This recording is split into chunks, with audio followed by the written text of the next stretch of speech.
We are coming to you from the city beautiful Chicago, Illinois, where this afternoon WGN Sports presents White Sox baseball. It's Paul Konerko, Jose Abreu, Alexi Ramirez in the Sox as they get set to butt heads with Billy Butler, Eric Hosmer, Alex Gordon, and the tough Kansas City Royals. Hi, everybody, and welcome. With Steve Stone, I'm Ken Harrelson as we get set to bring you Game 2 of this three-game set. In the opener last night, Sox have been playing pretty good. Of course, they took 2 out of 3 from the Tigers. But last night we had some chances we could not capitalize on them, and they won that ball game 7-2 behind Jeremy Guthrie. But the Sox this year, 500, 1 above, 2 below, can't get to it.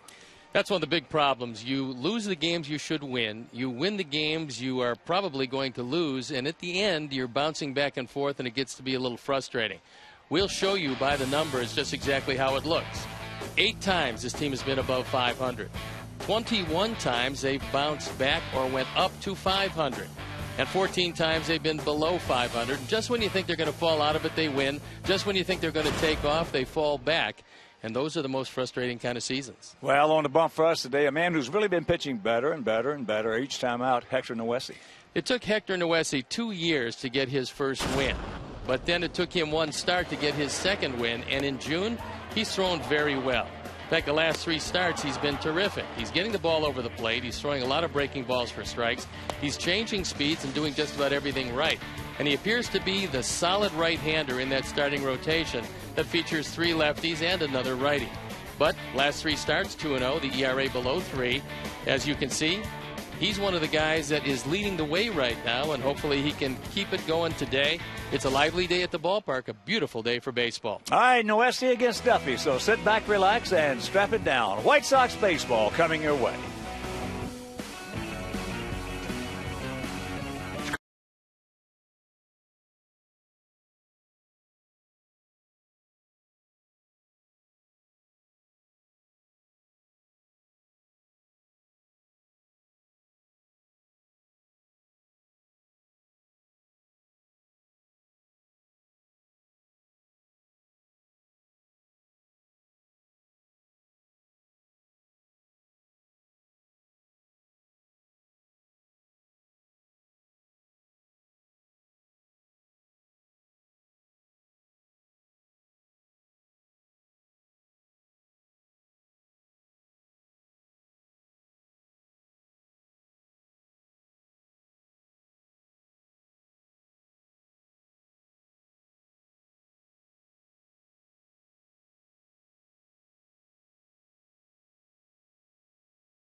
Sox and Royals. Hector Noesi for the White Sox. Danny Duffy for the Kansas City Royals. Talked to Adam Eaton about facing Duffy this afternoon. It seems like he's throwing the ball well, but we're up for the challenge as always, and we're excited to throw our best 9 out there against theirs, and I think we'll be all right today. I think we need a good bounce back win, especially offensively, and hopefully we can get the win today for sure. So. Okay, the stage is set. First pitch coming up after a break here on WGN.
Games in a row. They're a game and a half in back of Detroit.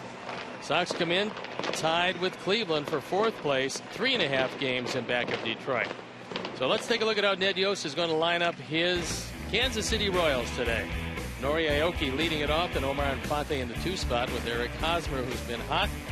Billy Butler, the DH. Alex Gordon, who's been equally as hot with Salvador Perez, Lorenzo Cain, Mike Moustakas, and Alcides Escobar, who left the game last night, but apparently on an 11-game hitting streak, is healthy. The defense and how they're going to line up behind Hector Nuese. Viciano, Eaton, and Sierra in the outfield with Garcia, Ramirez, Beckman, Abreu in the infield. Tyler Flowers gets a nod behind the plate, and Hector Nuese on the hill. Hector looking for his 3rd win in a row. 5.40 ERA. He's throwing the ball better and better. This is his 9th start.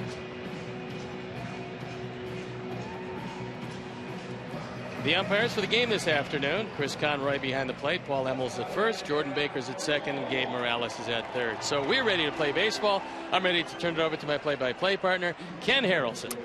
Hi, Stevie. Thank you. And once again, good afternoon, everyone, and welcome. Welcome to White Sox baseball right here over WGN Sports. So happy you could join us for game 2 of this 3-game set. As you know, we had a rain abbreviated series, 4-game set with the Tigers.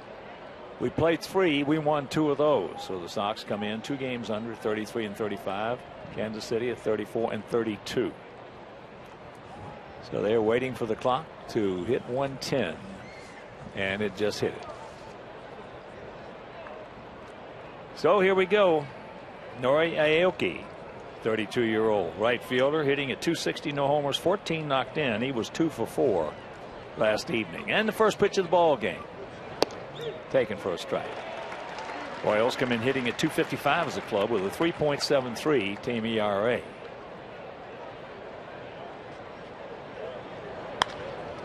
That is high. Moises, long way to go. He's there. Makes the catch. He had a long way to go. Long way to go and took an awkward step, so hopefully he's all right. And right now he's walking very gingerly. Yeah, he is. He turned around when he made that catch and kind of pulled up short for a minute. Ball crosses over into foul territory.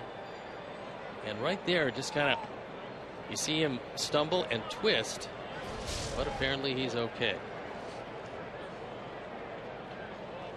So 1 out, and that'll bring up Infante. Omar hitting at .242, couple of homers, he's driven in 25. He was 3 for 5 last night. Back, the first 5 hitters hit bullets as they scored 5 times in the first inning. There's the strike, and here at the ballpark, 330 down the left field line, 335 down the right field line, 375 in the gaps, and 400 straightaway center.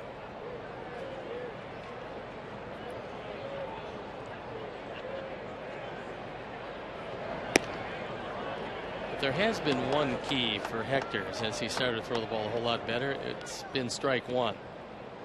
He throws a lot of fastballs, or if he goes to the slider, it's usually in the zone, and if a hitter decides he's going to take it, he's immediately down in the count. Well, according to about 99.9% of the pitchers and baseball people, most important pitch in baseball, first pitch strike. Sets up the defensive at bat. Doesn't matter what pitch you use, whatever pitch you have confidence to get over. And in this case, because he was at 1-1, it forced an awkward swing that was out of the zone. Well, I know one thing about the game of baseball, it's that the scoreboard will tell you everything you have to know and everything you have to do in the game of baseball. And first pitch strike means that you are a more defensive hitter. First pitch ball means you're a more offensive hitter. That scoreboard will tell you when as a pitcher you got to throw a strike or when you don't have to throw a strike. It'll tell outfielders when he can overthrow a cutoff man, when he cannot overthrow a cutoff man. It'll tell the infielder if you got to make a tough throw, you better miss low rather than high. Give your first baseman a chance to knock it down. Tell you everything you got to know. He gone.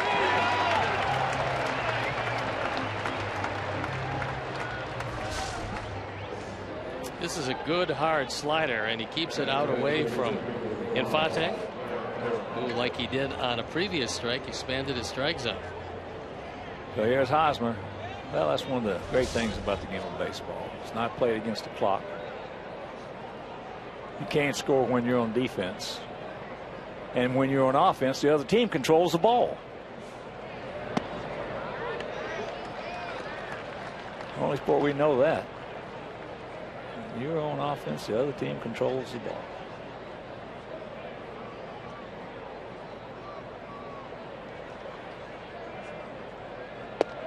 Hosmer takes a strike and the count 0-2. Eric 1 for 2 last evening with a couple of RBIs, hitting at .261. And Hector has jumped on top of all 3 Kansas City hitters.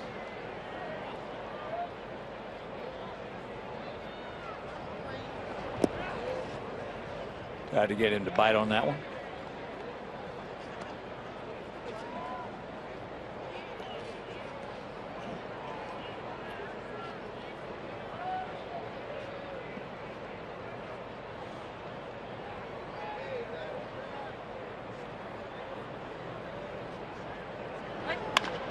And that is past Garcia.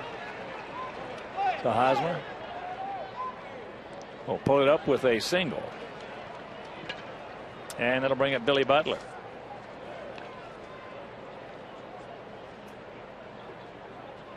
You don't have to worry about Hosmer trying to steal too often. He's just 1 out of 2 in that department. This team's an aggressive team. They've swiped 52, been caught 14 times. I said Hosmer is not one of them. Well, it's not because he can't.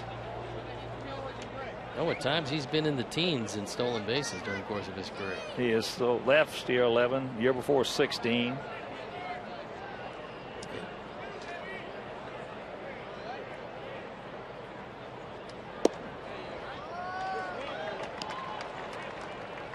Butler. Billy was 2 for 5 with 2 RBIs, comes in at .257, a homer. He's driven in 26. They're not going to hit a bunch of home runs, but his If you missed the game last night, we talked about the continuation hitting on this ball club is very good. This is a good ball club. Make no mistake about it. Kansas City, with that bullpen they've got, which last year was the best in all of baseball, and this year ranks among the best in baseball. And if they get that third baseman of theirs swinging that bat, Mike Moustakas, this is going to be a team to be reckoned with. There's look at Ned Yost, who realized more times than not it's a 6-inning game, and if he can get ahead after 6, he can just turn over that bullpen, and the ERAs of that pen go straight down as he goes pitcher after pitcher. The velocity keeps going straight up, and he's got some great arms and some great stuff coming out of that pen. This team has been 3rd or 4th the entirety of their pitching staff all year, but the bullpen is especially dominant. Now, I was talking to one of their announcers, Joel Goldberg, before the game, and I told him, he asked me about what I thought about their bullpen. I said, well, I know one thing. In my career, I never had to face a bullpen like that. No, it's just really strong. One weakness, perhaps, their left-hander. Well, they got 2 of them. Collins is not having a particularly good year. And there is a bullet. That's one thing, too, about continuation hitting on a ball club. They can get you with 2 outs. Butler's been pulling everything in this series, and for him, that's most unusual. He's only hit 1 home run, but he's a line drive hitter, usually taking advantage of the whole field. And now you got to face one of their hottest hitters, and that's been Alex Gordon, who for the longest time was a leadoff hitter, and then they figured that he could be a run producer, move him down in the order, and take advantage of a left-hand bat behind Billy Butler's right-handed bat. Well, it's amazing it took him that long to figure it out. He just wasn't a prototypical leadoff hitter. Takes that one up high. He's hitting .281, 7 homers. He's driven in 36. And he's not afraid to get a big base hit. Not with those numbers with runners in scoring position, hitting .389. 4 home runs and 32 of his 36. In a situation similar to this. There's a strike. Well, anytime you can say about a team that they've got decent starting pitching, the best thing about their team is their bullpen. And the second best thing about their team is they catch the ball better than anybody in the American League. And they've got great range and great arms all the way around the field. There's a strike. And the count 1-2.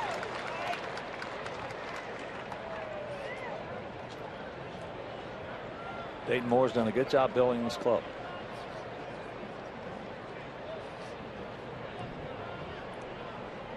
And he's done it with a whole lot of their own organization. Well, they've had a lot of number 1 picks in high draft choices. They have. So they should have some strength, which they do.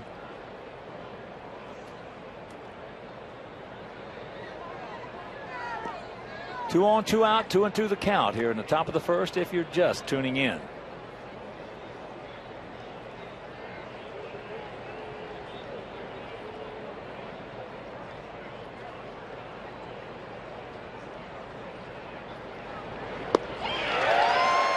He gone.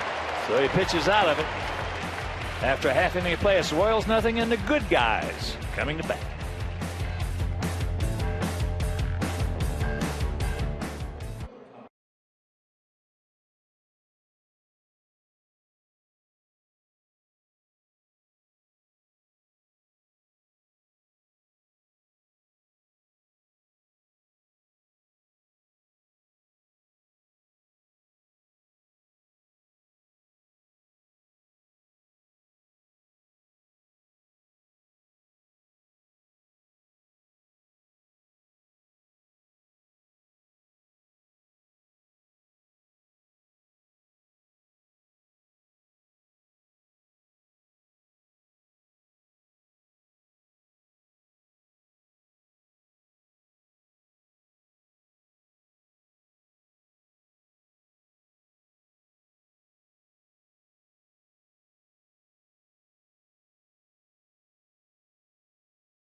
Today, Adam Eaton leading off, and Gordon Beckham, Jose Abreu, Dan Viciedo in the 4th spot with Alexi Ramirez, Paul Konerko the DH, Moises Sierra, Tyler Flowers, and Leori Garcia rounded out.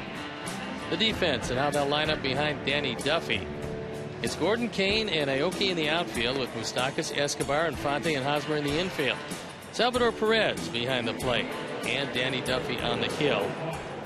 Duffy, 2 years removed from Tommy John surgery, is 3-5 with a fine ERA of 3.26 on for the 8th start. Opponents hitting only 196. You're going to know very early with him. If he doesn't have command of his fastball, he's going to have a tough day. If he does, then he's going to be pretty good. They decided that he shouldn't use that big curve anymore. He wasn't getting too many strikes with it, so it's turned into more of a slurve, and he's got a straight change to go with it. He's got good stuff. He's got a very lively fastball. Good movement. Yeah, he's got good stuff. And before we show you our picks to click, you at home select yours. Our Southwest Airlines picks to click. Is there a strike one to Adam Eaton? Adam comes in at 259, a homer. He's driven in 19. He was 2 for 2 with an RBI last night. Moustakas on the grass, well off the line at third.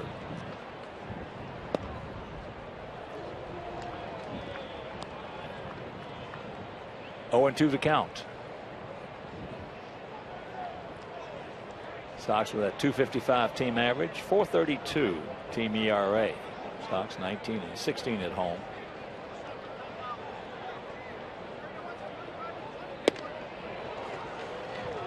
And that one at 94. 1 out. So with the 1 out, let's check out our picks to click. DiMaggio, director and crew there with Leori Garcia. Steve's going with Konerko and Dewey, Marinella, Diego Tomko, and I. And all the great folks at Dewey's Indoor Golf Bar and Grill in Orlando. We're going to go with Tank Viciedo. Was brought to you by Southwest Airlines. Find our fares only at southwest.com. Well, Duffy's thrown 4 fastballs and he's thrown 4 strikes.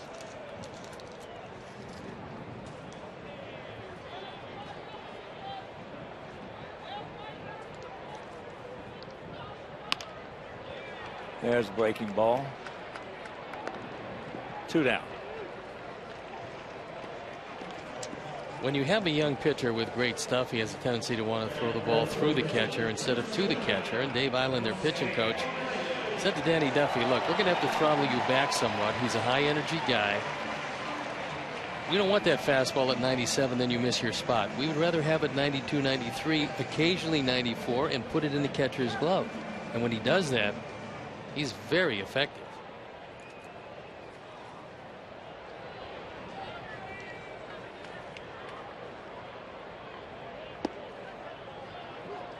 There's Abreu, the cannon, hitting at 264, 19 homers, 51 knocked in. 1 for 4 last evening with an RBI. 51 ribbies and on the DL for a couple of weeks.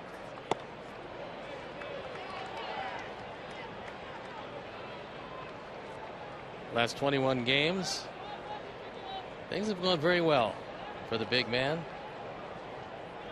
16 runs batted in 21 games. Duffy, who is 25 years old, 6'3", 205 pounds. When he started high school, he was 5'4". And you used to be 6'2". I wonder what they were feeding him there. Not enough. That's pretty good. Growing 11 inches in high school. There you look at the career numbers. They'll get much better with a healthy arm. 3-1.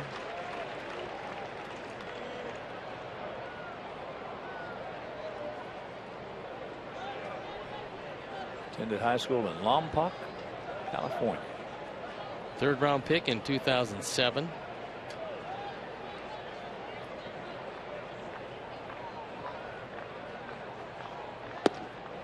There's ball 4.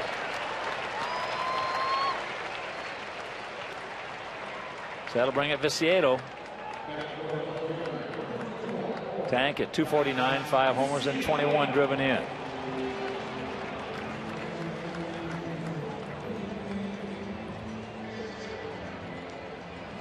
Before that Tommy John, his last start was against us.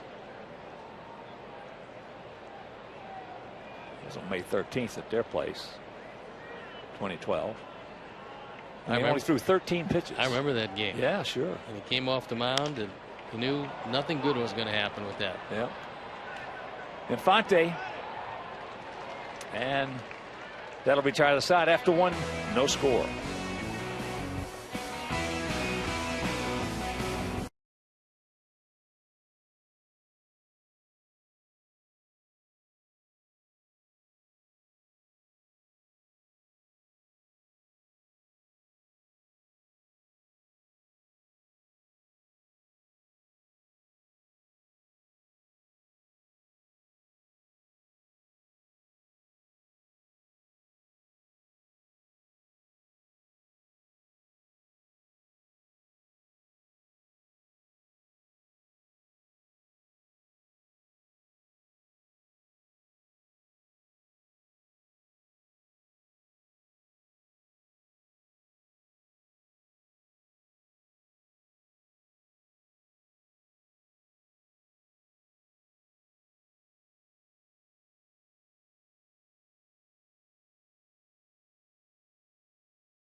For the Royals here in the top of the second, be Perez, Kane, and Moustakas.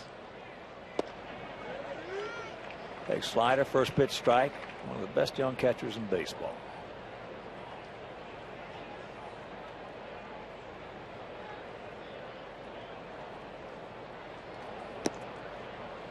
.21 to count.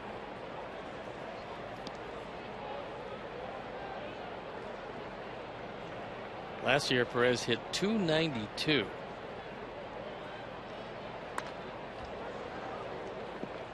Those are the kind of numbers they expect from him. 13 home runs. He drove in 79, which is probably more important than hitting the 13 home runs. Is how many runs you're going to drive in. Sure it is. Plus, he's good behind the plate. He's one of the best in all of baseball at blocking. He's great at that, and the one thing that you can't do, or if you do, you're going to get in some difficulty, is take a real aggressive secondary lead. You're going to get out. Because he loves to throw, and it doesn't matter which base, he'll throw anywhere.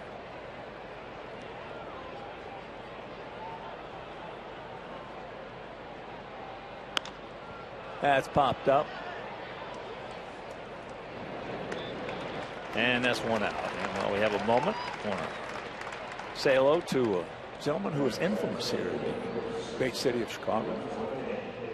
Dear friend of mine who takes a lot of my money in the winter on the golf course. He's nursing a bad wheel right now, and that is, of course, Dick Ferris, the Raven. But he calls me, not the Hawk, he calls me the Pigeon. The Pigeon. That's what he calls me. Well, it's a small hawk. And you know what? The truth hurts. I'll tell you it does. There's nothing I can do about it. And you must give him a lot of strokes. He beat me 7 straight times straight up. It was embarrassing. My whole sporting career, as Kane just waves at it. But in my whole sporting career, you know, I've been around for a while and done a few things. That is the most embarrassing stretch I've ever had. 7 straight times. Well, play him now with a bad leg. You should be able to take him. Oh, I will. I'll try to get some of it back if Kelsey will give it to him. His wife, beautiful wife. 1-2. Well, the Wesley slider is very good today. Got a nice easy motion. The hitter's eyes identify it as a fastball, then it just disappears out of the zone.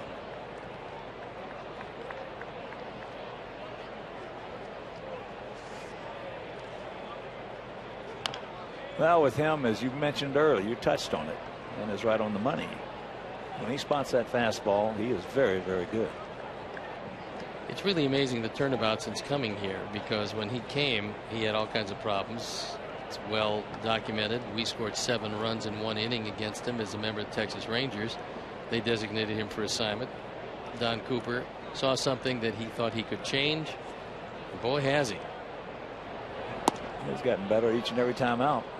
But that was a shocker. It really was. You know, he couldn't get anybody out in that 1 inning. He worked against us, obviously, scoring 7 runs off of him. And then a few days later, we see where he's coming to join us. Here he is. Yeah.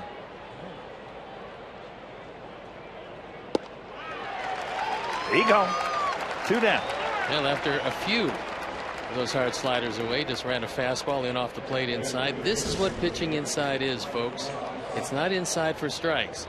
It's inside when a hitter has to swing to protect, and throwing it 3 or 4 inches on the inside corner, because there's nothing you can do with it. You either do this, miss it, or if you hit it, you yank it foul. Sometimes, if you're lucky, you pop it up. That's about it. So here's Moustakas. 0 for 4 last night. Breaking ball strike.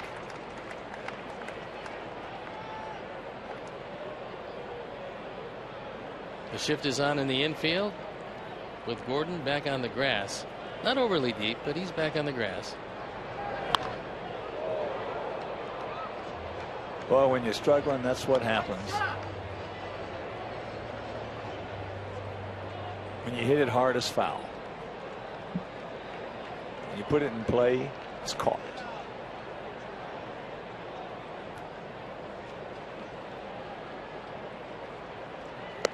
A little too high. Tyler wanted it up there.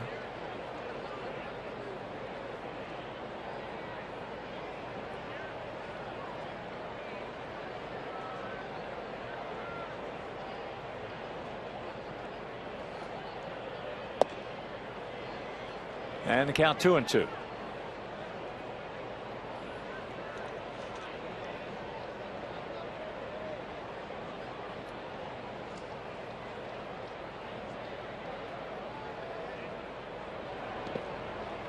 Had him 0-2. It is now 3-2. Also, we've got a gentleman, very special gentleman, enjoying. This is the 80th anniversary of his first live game. His first game was in 1934. He was 7 years old. He's attended at least 1 game a year for all 80 years, except for the 2 years when he was in the service. As here is the payoff pitch. And that's cued. That's going to be a base. That's a little duck snort right there. So Moustakas, he's aboard, and that'll bring up Escobar. But the gentleman's name is Gordon Carlson. Congratulations, Mr. Carlson. That's wonderful. 80th anniversary of at least 1 game a year. That's pretty hard to maintain. Yep.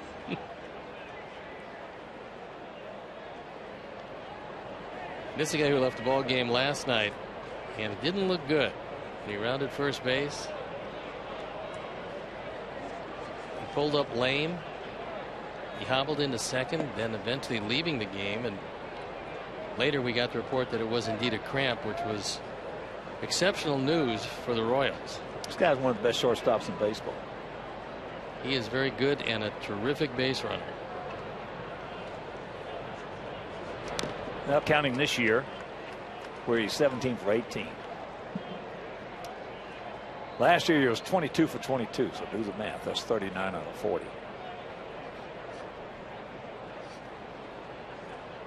And because the numbers aren't in the 40s and 50s, you'd have to believe that he steals when it wins you ball games. He's not stealing just to steal, but he's stealing very effectively.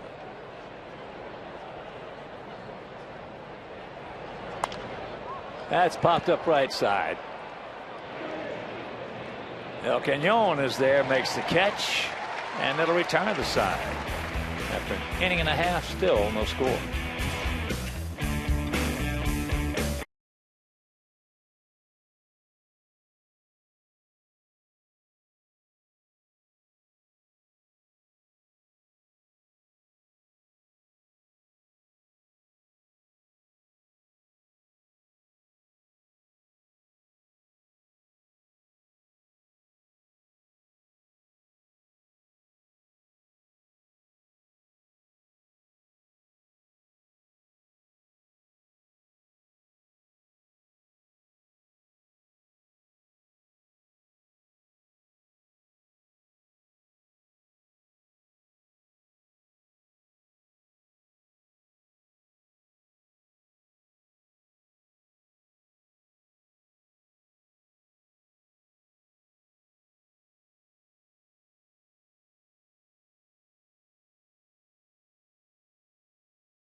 Click on the Game Zone banner for updated stats and information. The Game Zone is powered by St. Xavier University. Tradition, innovation. This is where they meet. Ramirez, Canerco, and Sierra here in half of the second.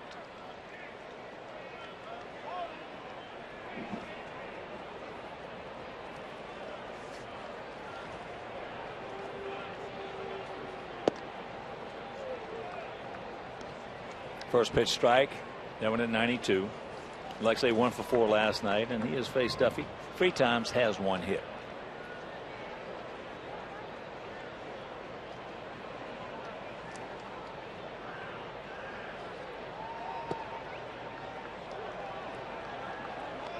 He looks back at Chris Conroy, but that ball had the whole strike zone. That was a good strike. Yes, sir. He moved one in, he moved one out. So it looks like Duffy does have command of his fastball today. However, he didn't want any part of Abreu because he just pitched around it.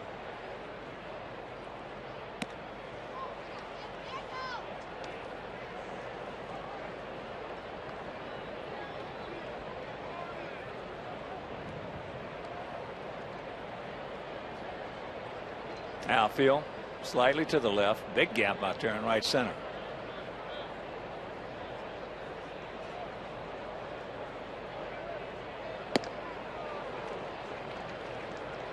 One out.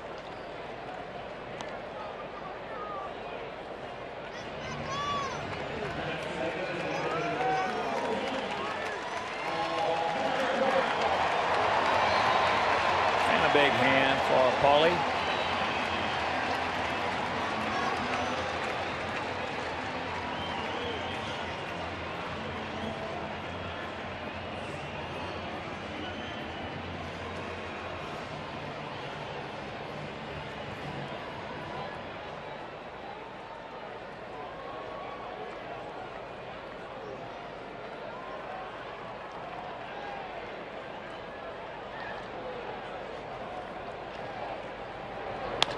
That ball ripped fair right down the line.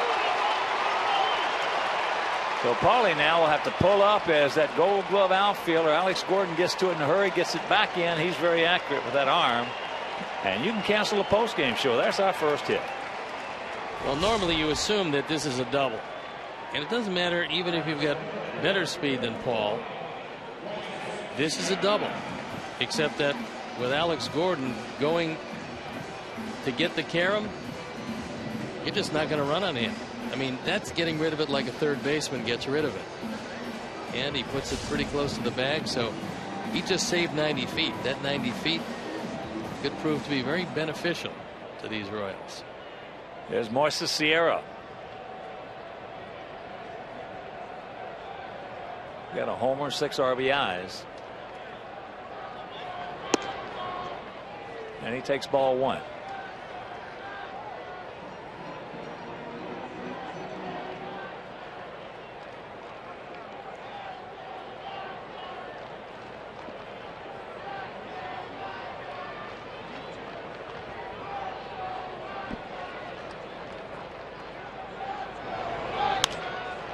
And that's down to Moustakas. Bobble, bobble, bobble, bobble, bobble. That'll be an error. This is 5th error. It's usually thinking about 2 before you've gotten 1. Just took a funny hop on him. And then he tried a couple of times to get the handle, and it kept on bouncing around. So it opens the door with 1 out here in the 2nd. Here's Tyler. Tyler hitting at .256, 5 homers, 17 knocked in.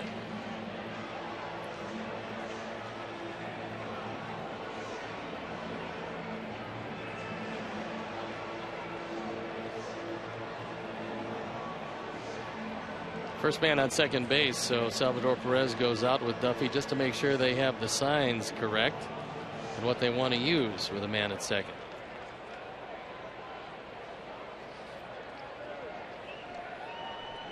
Tyler has faced Duffy 3 times, and he is 0 for 3.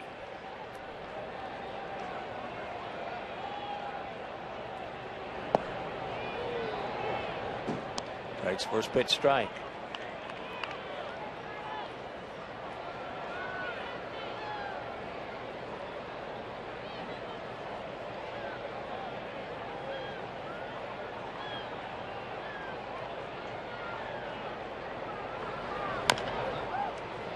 And chops that one foul. With runners at first and second and 1 out, Sox have cashed in 43% of the time. Royals pitchers have given up runs a third of the time, and league average right in between at 37%. Well, the Sox offense better than average in these situations.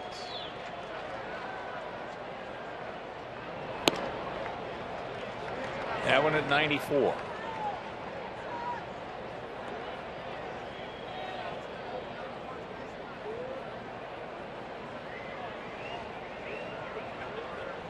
This is the only game in action right now around the major leagues.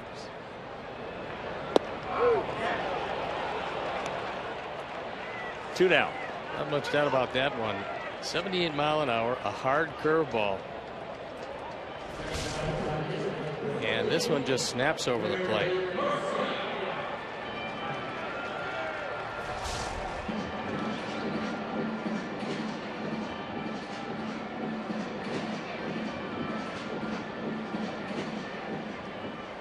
So it's up to Liuri. Hitting at .250, a homer.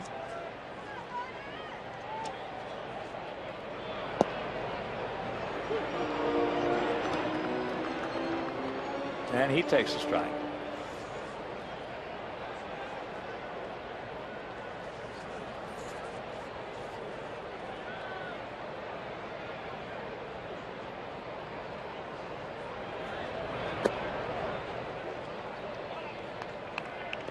Leary, a switch hitter, much better from the right side. Although his lone home run surprisingly came over the center field wall in Dodger Stadium from the left side. Yeah, that was a blast. He got every bit of it.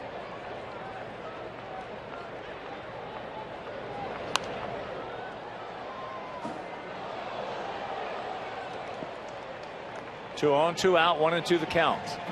Leary has proven to be a pretty handy man to have around. He's gone in to pinch run late. He can steal a base for you. He can play center field. He can play all the infield positions. And a switch hitter to boot. There's not much not to like. As he gets him, 94-mile-an-hour fastball. We span to pair, and we're into the third, no score.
Royals here in the top of the third. Aoki, Infante, and Hosmer.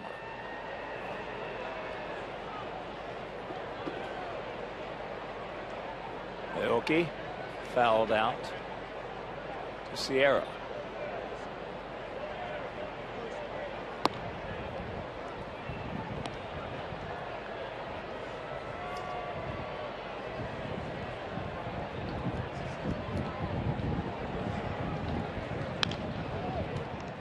Pickett, Wilson. One out.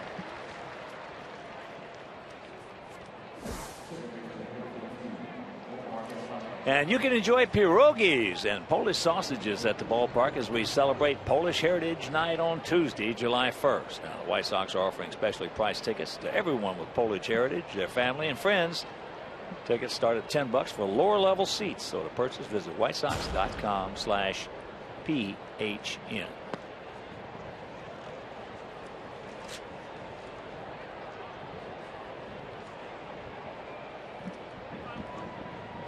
Infante struck out, called out. Well, no, check swing.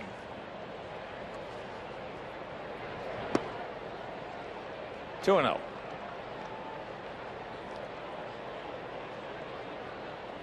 Now they shade a bit more around toward right center as Infante probably looking fastball away. You got a fastball right down the middle.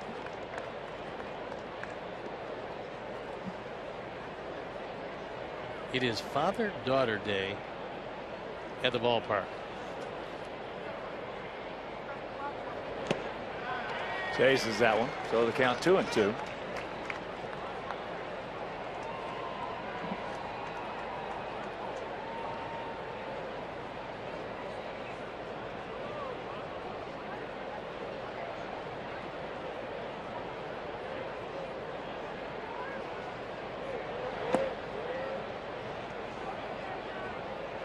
Full count with Hosmer on deck.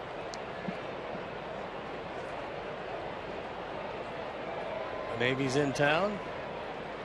What a beautiful day for it. 77 degrees, bright sunshine, nice breezes. Ideal day for baseball or just about anything else.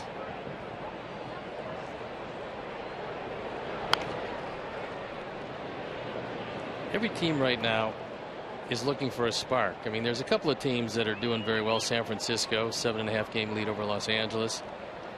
Oakland, 3.5 games over Los Angeles. That being said, everybody else is kind of hovering around the middle. And Pittsburgh just got a tremendous spark. They're 1 game under 500, but they brought up a youngster by the name of Gregory Polanco. We've talked about him on the broadcast. He went 5 for 7 last night. His first major league home run won the ball game. Two-run shot in the 13th inning. And they waited a while to bring him up, but he can really play. Yeah, there are a lot of people in Pittsburgh really upset they didn't bring him up early. He's a difference maker. But it was the Super 2 date that caused it. But I was listening to it. MLB radio. There were a couple of people who were just, irate that they didn't bring that kid up earlier. I said, if you're trying to win, where is he? Well, he's big, he's fast, and he can really hit. That's a good combination. Plus, they desperately needed a right fielder, and he's the guy. Especially swinging from the left side. Hosmer chopped a single, hard single, past Garcia, third. Takes first pitch strike.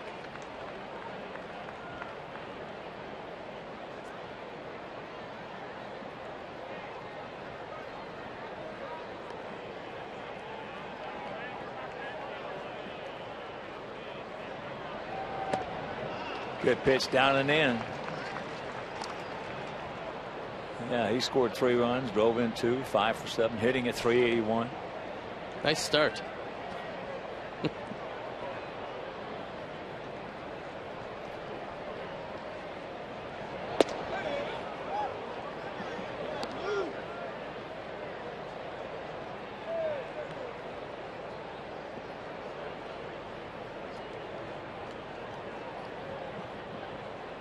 A lot of strikeouts and a couple of base hits will produce some early pitches.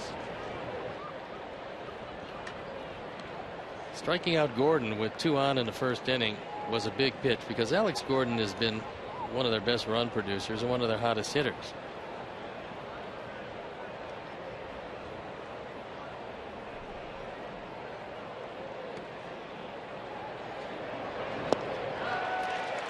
There you go. 1, 2, 3 inning. After 2.5, still scoreless.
.com, sponsored by Jeff Vukovich, your local nationwide insurance agent serving the area for 36 years. To join the nation, visit jeffvuk.com. Nationwide is on your side.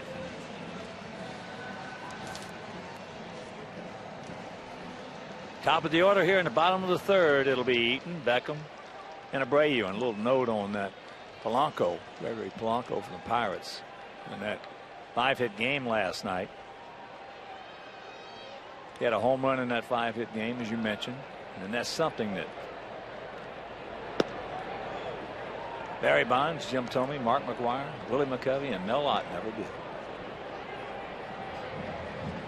If he goes on to have half the career of those guys, he will have done a terrific job and made a few bucks along the way.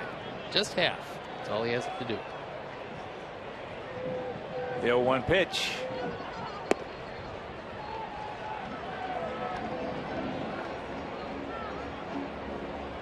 Beckham on deck, Abreu in the hole. We will conclude this series tomorrow afternoon. So make your plans to be with us here at the ballpark. Andre Rienzo against big game James Shields. If you can't make it, we'll be over Comcast Sportsnet. And bring your father. It's Father's Day. Sure he'd enjoy the ball game. Happy Father's Day to each and all. If you can't be here tomorrow, or if you can't watch.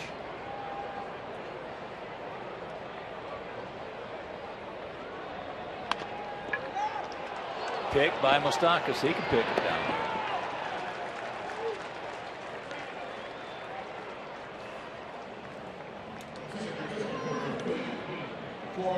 One out. And here's Beckham.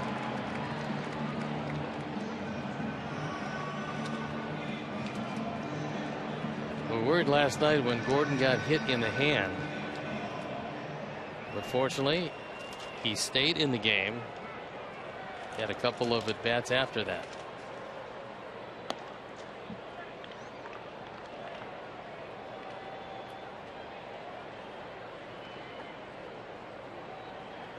Last 34, Gordon has been feeling pretty comfortable. He scored 20 runs and driven in 14. Change up way out in front.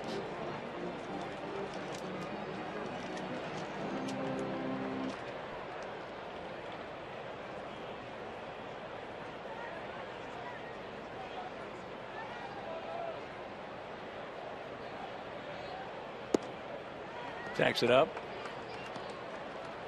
2-1. And on a somber note, we lost a big White Sox fan of 75 years. Bill Green Sr. passed away May 19th.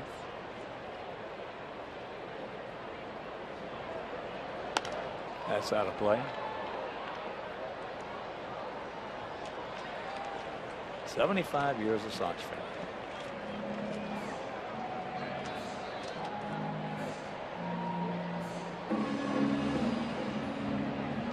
One out, 2-2 the count.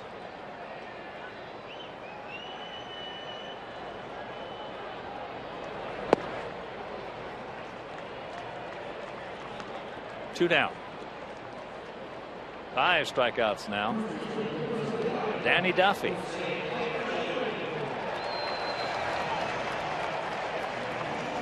There's Abreu. He walked. Duffy's given up just that one rocket hit by Paul Konerko, and if not a pitcher out, he was certainly being very careful with Jose because he didn't give him anything. And it is a beastly day at the ballpark today. And Alf is here.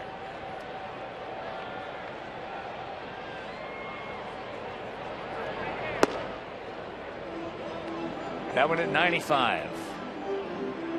First time I've seen him hit 95. A lot of the 94s though.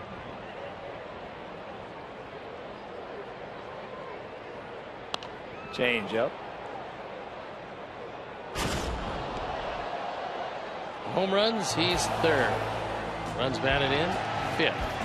And slugging percentage, second. When you include that disabled list stint in it, it's even more impressive. Well, that's the reason they call him the Cannon.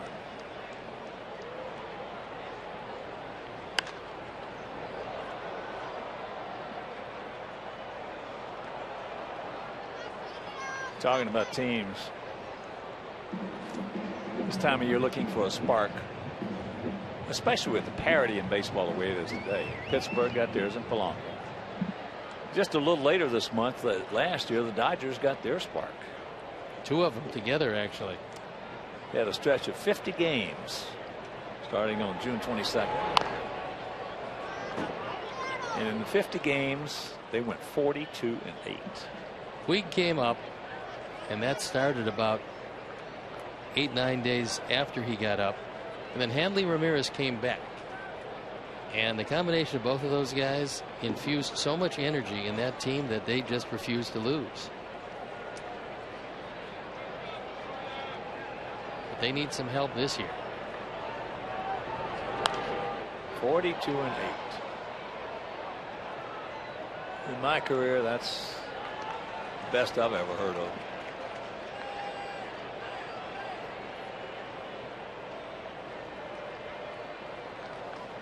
Count hangs at 1-2 to Abreu. Dodgers' biggest problem this year is they can't win at home consistently. They're 14-19. Dodger Stadium. That one at 96. You reach back, got another few inches, and we're into the 4th.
No errors for our guys here in the top of the 4th inning. It'll be Butler, Gordon, and Perez to face Hector Noesi.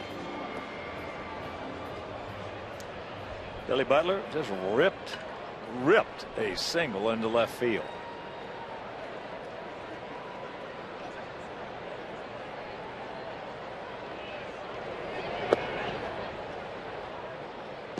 Butler's swinging the bat much better now than we saw him swing it at any time in Kansas City. Well, he fell into that syndrome,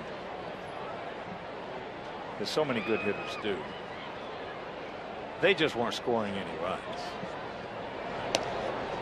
And Billy, you could see him at the plate, and I talked to him in Kansas City. You could see he was just trying to do too much. You know, as we talk about so often with the big hurt Frank Thomas, who's going into Cooperstown next month.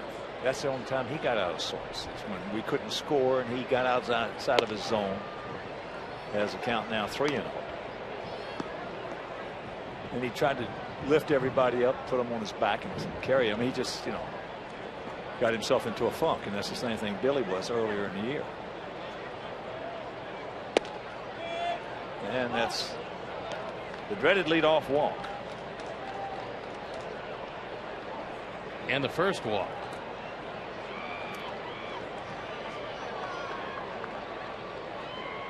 So here's Gordon He struck out to end the first inning.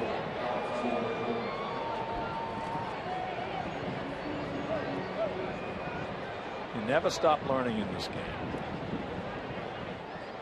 And as good a hitter as Billy Butler is, he's still got to learn. He's got to stay in his own zone. Starts him off speed, had him off balance out in front.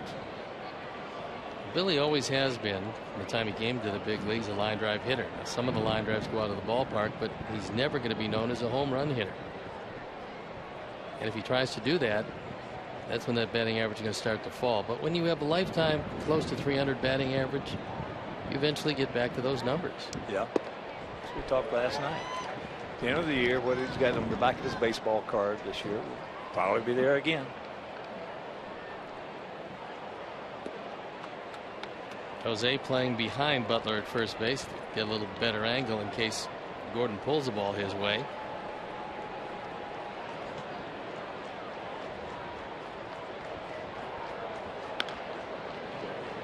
In on him. Good pitch. And the count 0-2. New hitting coach and former Cub manager Dale Swain. Taddeo said he wanted him as part of his staff.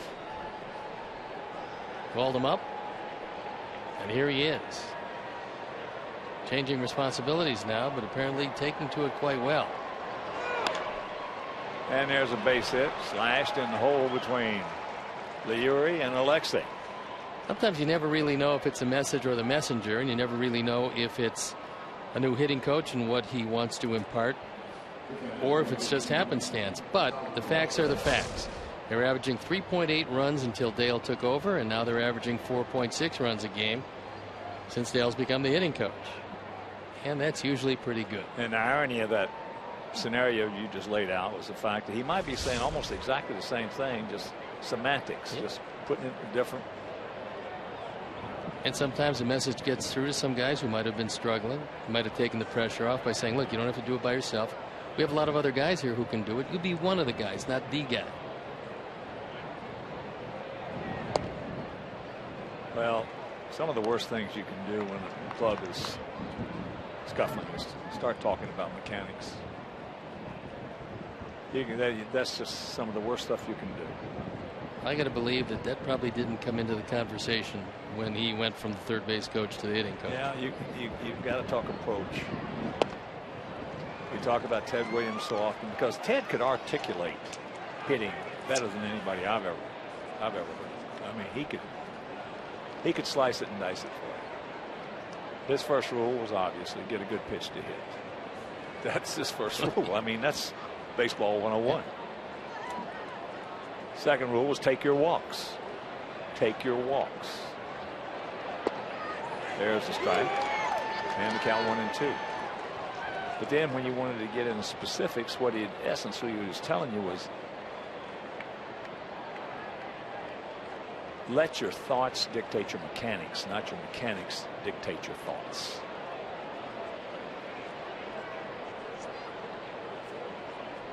And for some of you out there, as that's foul back, saying, well, what does that mean? It always says when you're going struggling and going bad a little bit, you back off the plate so you can see the ball a few more inches. And in some cases, maybe another foot. The closer to the plate you are, the less you're going to see the ball in footage from the 60 feet 6 inches to home plate.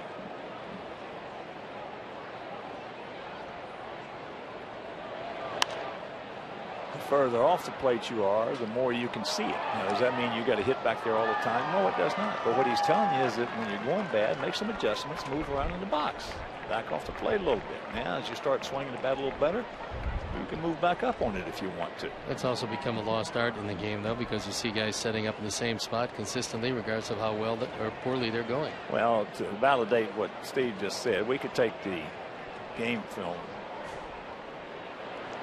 video from last night and this one today. And last night we had a left-hander going. Today we got a right-hander going. Guys are in the same spot. And they're in the same spot. Last night they had a right-hander going.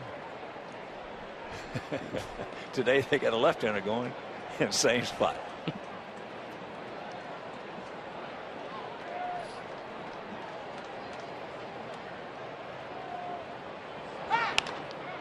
There's a base hit in the center field.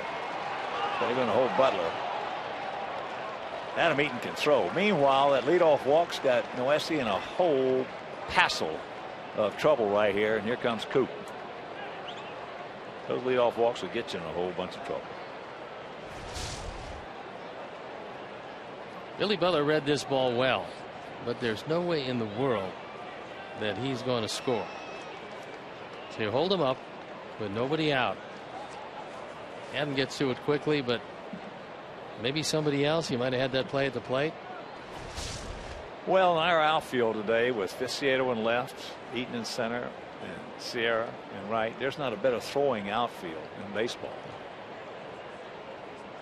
Yeah, just about each and every one of them are very accurate. So I got to deal with one of their better hitters, in Lorenzo Cain. Lorenzo lost his dad at 3. His mother would not allow him to play football, even though he was a pretty good athlete and nice sized young man. Tried to make the basketball team and couldn't make the basketball team. Well, the baseball coach saw him with jeans on and a baseball glove and said, I think this guy can do it. That's how he started playing baseball, and here he is in the major leagues doing very well.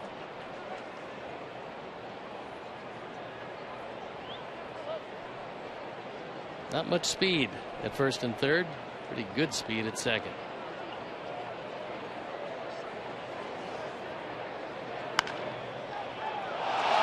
That's through the wickets. And here's a throw to the plate. So it's 2-0.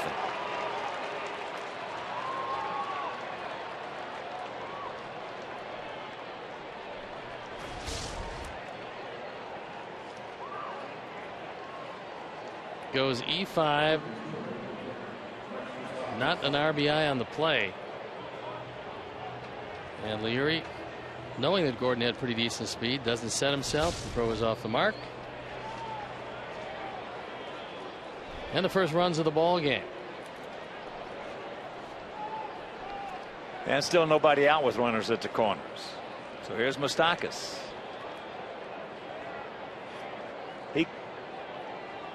Yeah, there has to be one RBI given, and so there is 27. There's got to be one there. Yep.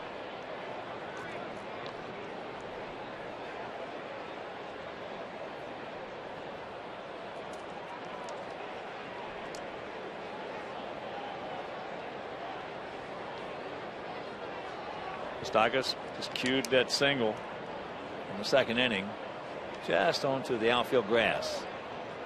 Left field.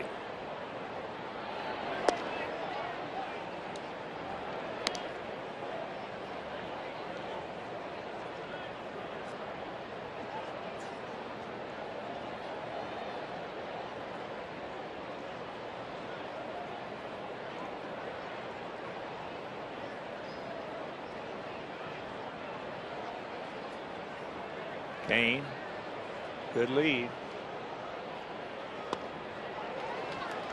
Count evens at 1 to Moustakas.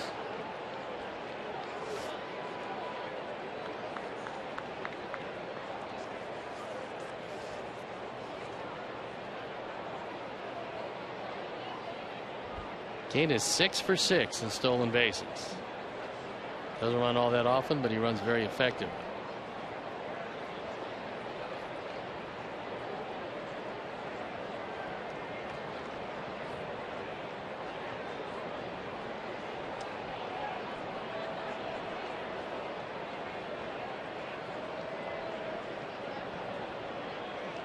Perez at third.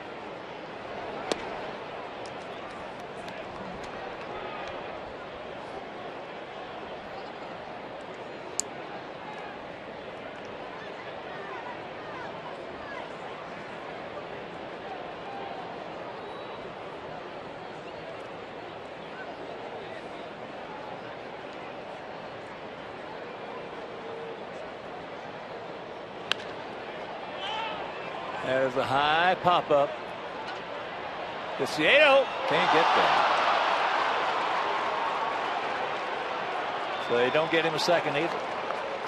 And it's 3-0. It goes as a base hit, and I think Viciedo was kind of surprised that Alexei didn't move out a couple of steps. The wind was batting that ball closer toward the infield. This ball's popped straight up. It's up there for a long time. And now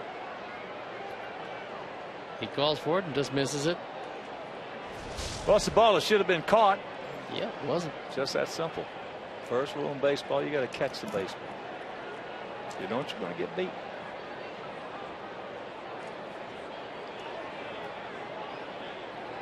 Still nobody out. So we're going to give them 5 outs this inning.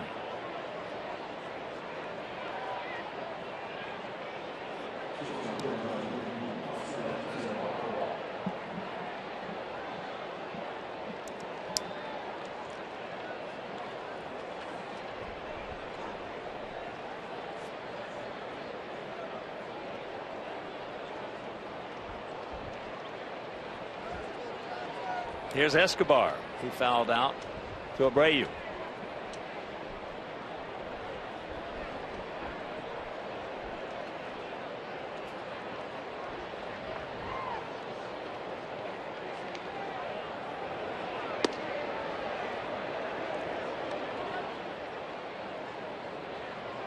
This is the 8th meeting between these two clubs this year. In the first 7, they have won 4 of them.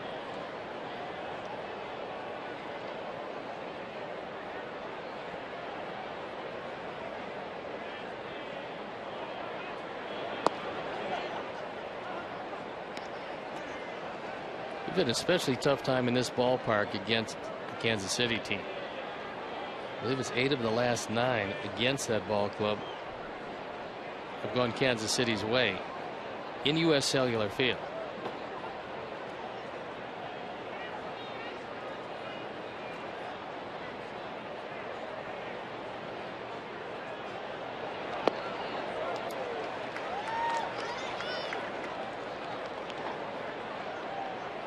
Had him out in front. 2-1 the count.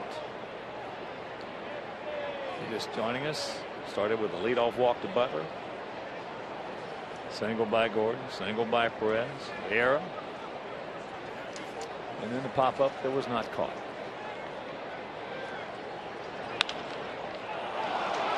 And that's by Garcia. So that will load him up. Still nobody out. And the bullpen starts to work for the Sox as Escobar drives it through the left side. This is a rocket. Leary can't get to it. You have to play even with the bag because Escobar has tremendous speed and is a pretty decent bunter. Yeah, he was not out of position. Nope. Javi Guerra loosening quickly in the pen.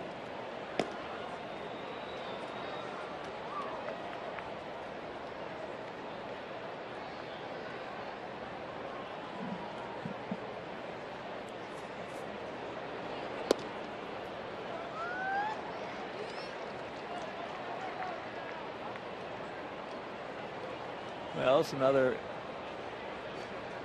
example.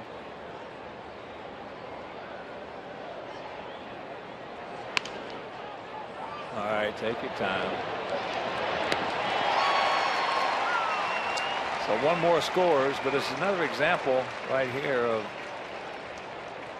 they have scored 4 and it could have been 0. When you don't catch the baseball, number one, it certainly is going to pressure your pitcher. It's going to usually score some runs, but it's going to cost him a lot of pitches also, and he will depart the game, and you will get in your bullpen sooner than you normally would. So here's Infante, a strikeout and a pop up to right field.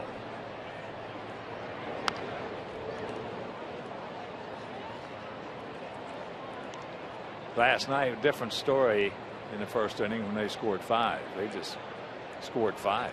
Just that simple. Bullets hit all over the ballpark. That was the Rockets' red glare. But right here, could be 0-0.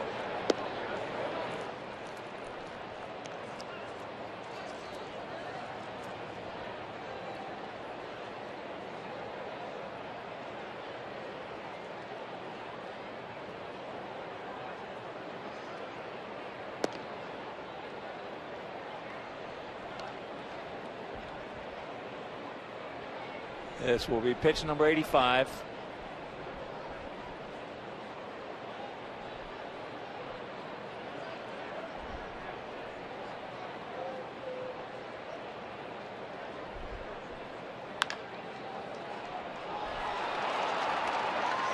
And that's a base hit, so it's 5-0. I'll be at number 26 for Infante. That was two of the big additions that Dayton Moore made to this ball club. Nori Aoki because they needed a leadoff hitter, and Omar Infante because they needed a 2-hitter and a second baseman, and that is going to be it for Hector Nuese, who had very good stuff through 3. His defense a little generous for him here in the 4th, and he will depart. And as Javi Guerra comes in, we'll step out and be back after these messages.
ERA of 3.24 on for the 7th time. He inherits Infante at first base. There you look at the numbers. They've been pretty impressive. And earned or unearned for the 2nd time in as many days, Kansas City team has a 5-run inning.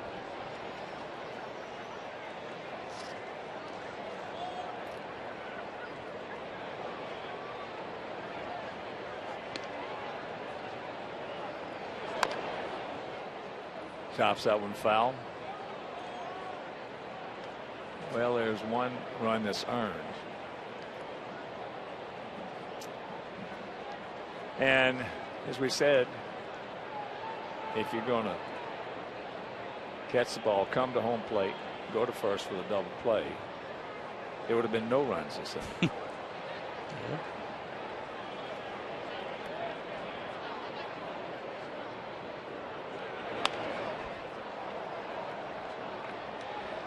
Owing to the count to Hosmer. Eric is singled and struck out. So the Royals hit around here with the help of some bad defense.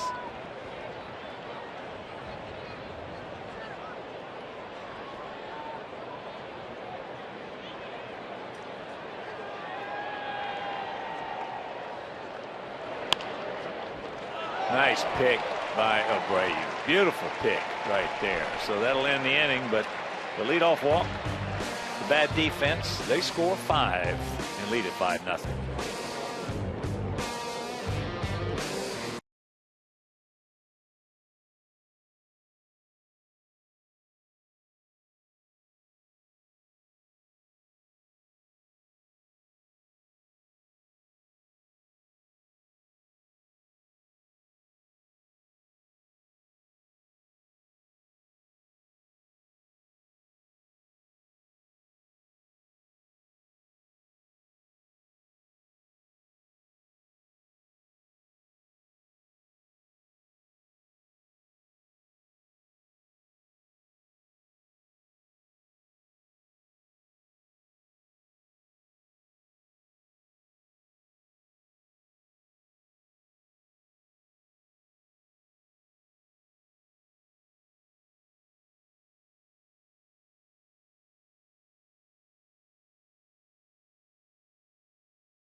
Want to know the count to Viciado. 5-0. In essence, 5 gift runs. Still 18 outs to go, so plenty of time. We got plenty of time. Duffy throwing the ball pretty well at this point. Just got to make him throw strikes. And then take what he'll give you. Sometimes when the guy gets a 5-0 lead, a little the adrenaline slows up. Well, Guthrie had that big lead in last night's game and then had some huge problems for the first couple innings before working his way out of them. But could have easily given up a whole lot more than the 2 he gave up. There's a strike.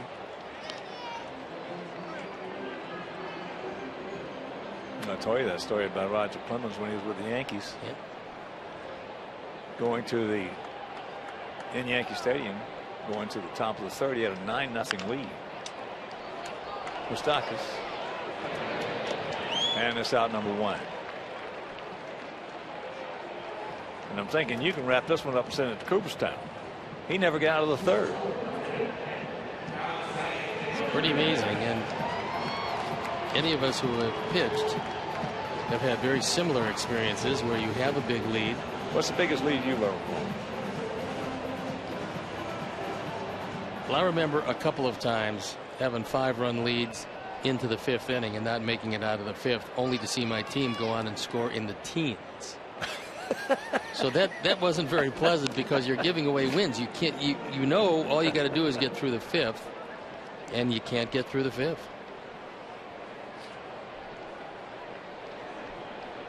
Alexei struck out his first trip.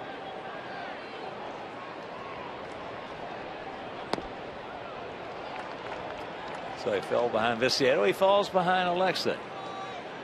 Paulie on deck.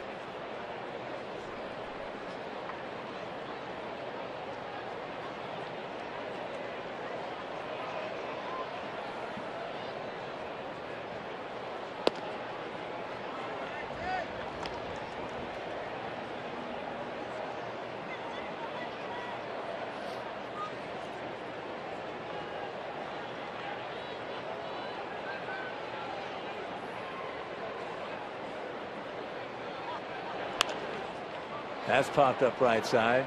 Aoki playing him over that way. And it's out number 2.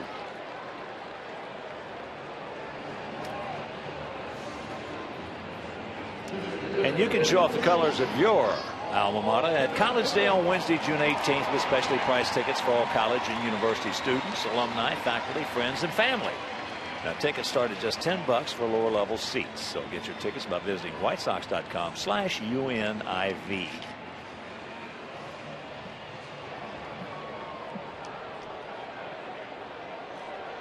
Here's Konerko. Paulie has our only hit. It was a bullet right down the third baseline. And that's by Moustakas, which is tough to do. Well, Paulie 2 for 2.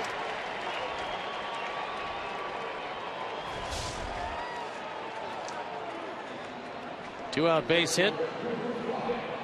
And it's up to Moises Sierra. See if he can get some more going.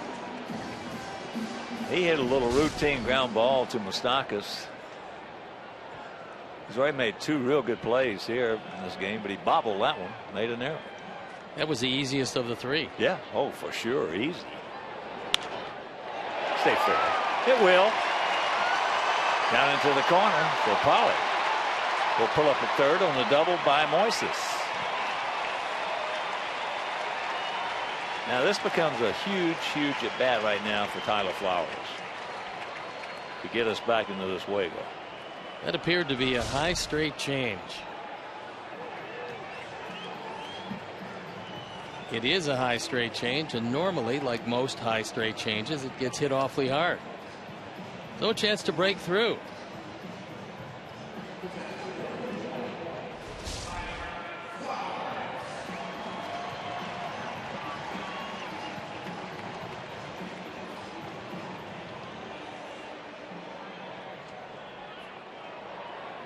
Tyler struck out, called out on a good breaking ball, his first at bat. Ducks on the pond, 2 down. Watch out, Paulie. Whew.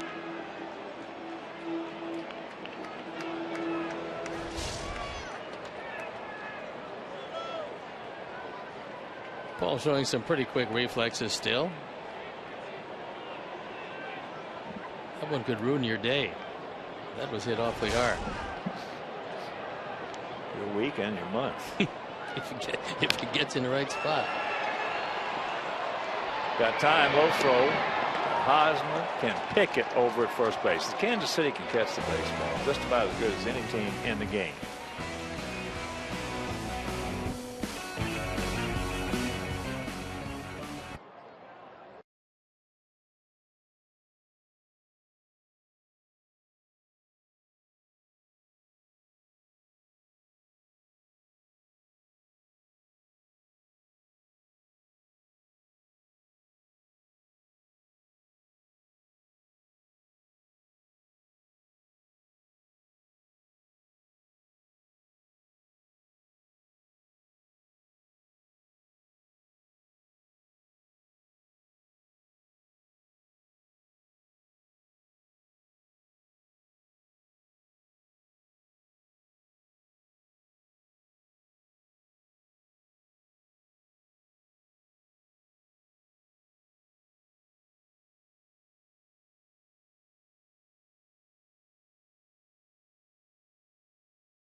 Sox take on the Mariners. Also, the first 10,000 kids ages 13 and under will receive a White Sox kids jersey presented by Aquafina. So for tickets, call 866-SOX-GAME or visit whitesox.com. As a melanoma survivor, Commissioner Bud Selig has made it an annual priority to spread the message about skin cancer prevention and detection through the Play SunSmart program, a 16-year partnership between Major League Baseball and the American Academy of Dermatology.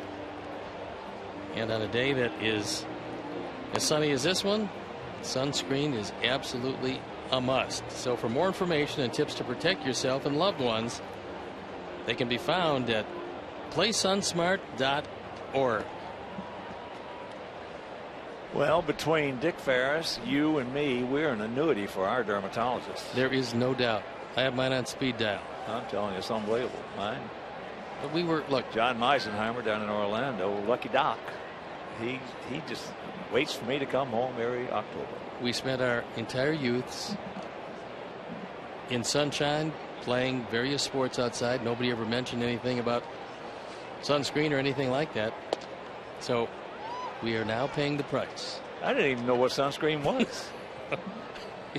Between I no was baby oil sunscreen and iodine and having to take 20 to 40 salt tablets every day, we were in good shape. Oh yeah, great. Yeah, that doesn't raise your blood pressure too much, those salt pills. Butler fouls it back. He started off that 5-run fourth with a base on balls.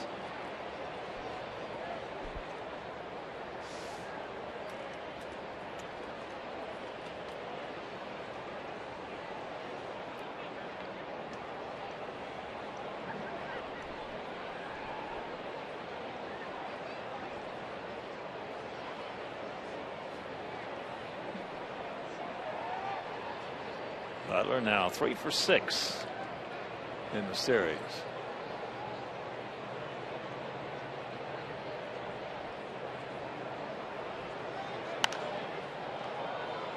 A friend of mine was asking me before the game yesterday, said, "Hawk, what are you looking for in this series?" And I told him, I said, well, I think whoever catches the ball the best in this 3-game series is probably going to prevail. Well, last night they just beat us. 5-run first. But just tuning in, they lead us 5-0 here, and it could have been 0-0. Breaking ball.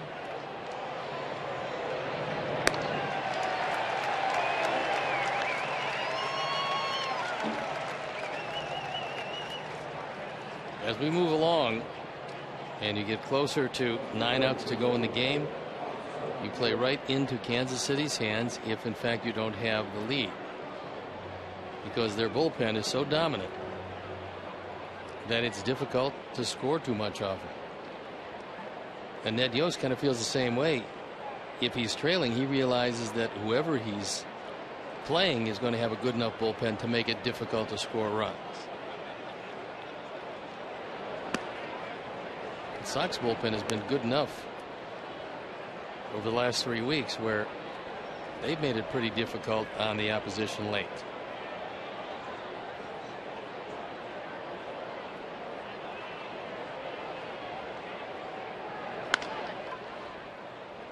Gordon's got him. 2 down. Yeah, I was talking with some Tiger players. And they were commenting on just. He said, one of them said, you guys are running some really good stuff out of that bullpen. Mm-hmm. And I said, oh yeah. And I said, Belisario started the whole thing off for us out there. And then his reply was, when you get Nate Jones back, that's really going to be something. And you've got Matt Lindstrom coming back. Let's hope in both cases it's sooner rather than later.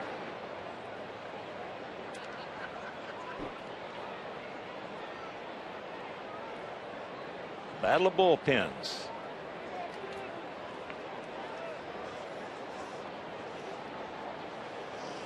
In Major League Baseball today.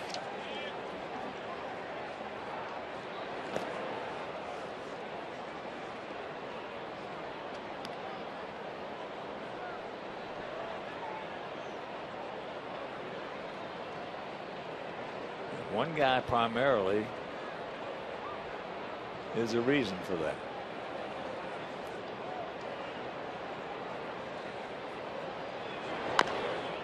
Stops that one foul.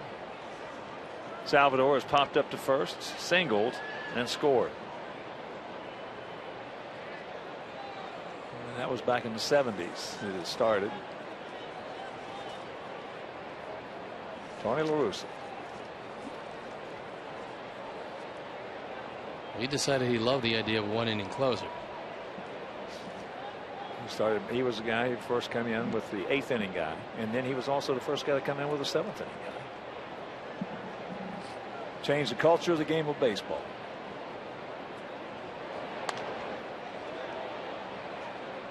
Now they're doing it at the high school level, at the college level. Guys are, when you and I were playing in high school, or I didn't play in college, but they didn't have any guys specializing in working out of the bullpen. Yeah, they did. Those were the guys who couldn't start. Those guys specializing in working in the pen. That's exactly right. Come in with the score 7-0, one way or the other.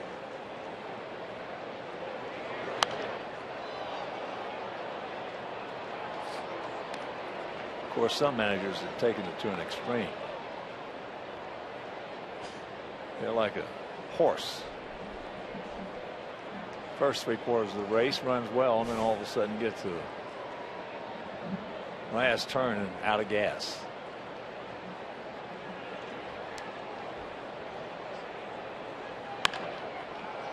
That ball hit hard. Can't get that one. So Salvador picks up the 2-out double. That's his 16th two-bagger. He's a very big man and awfully strong, and the ball seems to just jump off his bat. This one looks like a cutter or breaking ball away. And Adam at first thought he had a shot. He cut over and then realized that that ball was accelerating by him.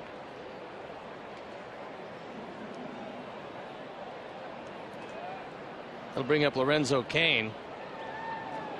He drove in a run, and he hit the ball that gave Garcia so many problems last inning and opened the gates to the 5-run inning.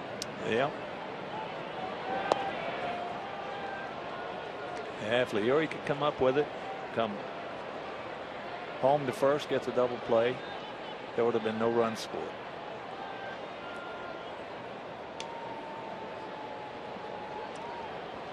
But the ball, as Steve mentioned, was hit very hard.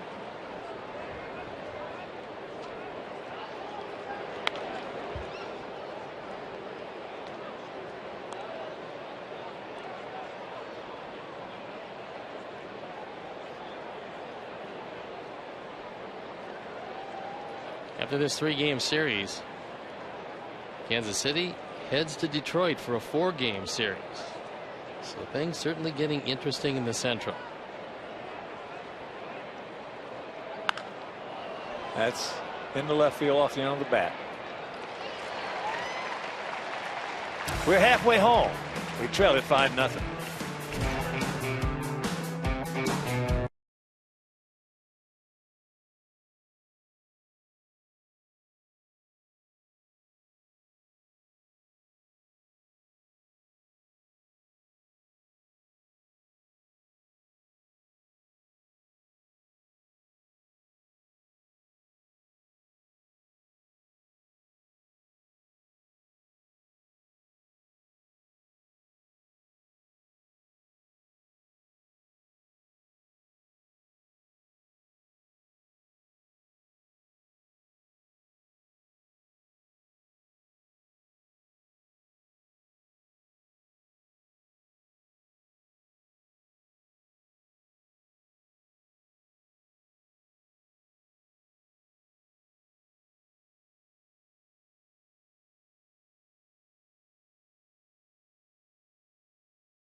Sox take on the Mariners. Now, the first 20,000 fans ages 21 and over will receive a White Sox tailgate flag presented by Miller Lite. Also enjoy our Independence Day celebration. Some post-game fireworks presented by Miller Lite. It's not just a good time, it's Miller time. Miller Lite, official beer of our Chicago White Sox. So purchase tickets today, whitesox.com or 866-SOX-GAME.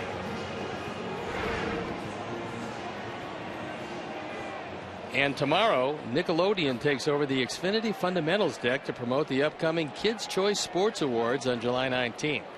Dora the Explorer and SpongeBob SquarePants will be visiting the concourse throughout the game on the Xfinity Fundamentals deck. It should be fun. SpongeBob's one of my all-time favorites. He is. Oh, geez. Saves a fortune on clothing.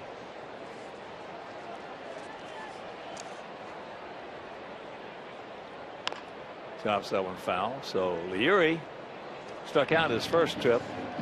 Has a 1-1 count.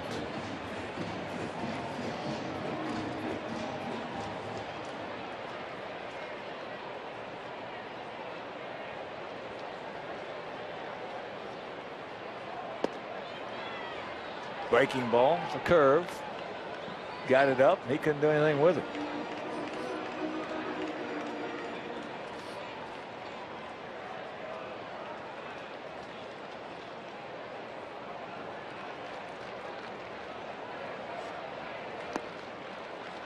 And the change.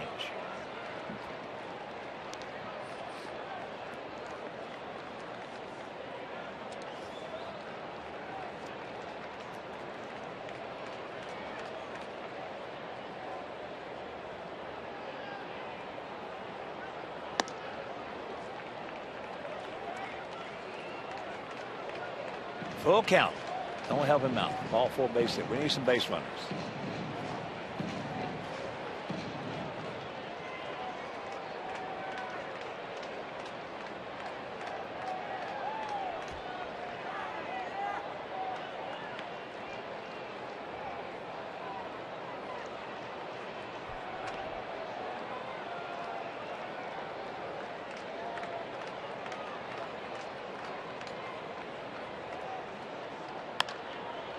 That's in the center field. That's a can of corn. So one out. Now we go back to the top of the order with Adam Eaton. Adam 0 for 2, a strikeout. And then Moustakas made a real good play on him. Take a base hit away.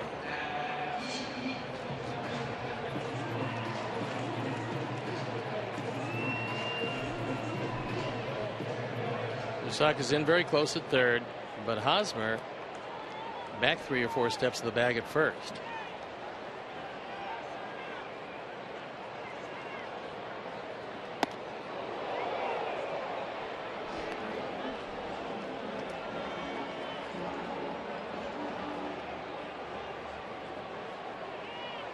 Adam was on 5 times in last night's game. That's playing leadoff man to perfection.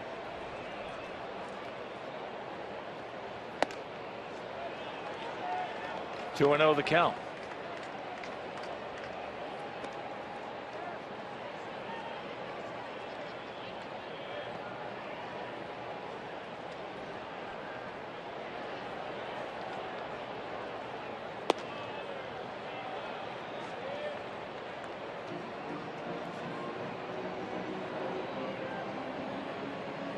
Well, Chris Conway, I believe, seen probably over 150 pitches, right at 150 so far, halfway through this game. I don't think he's missed one yet. Now, Chris Conroy has had a very, very good day behind the plate.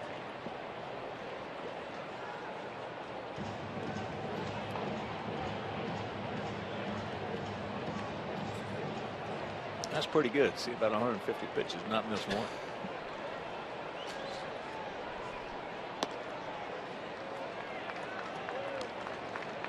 Full count.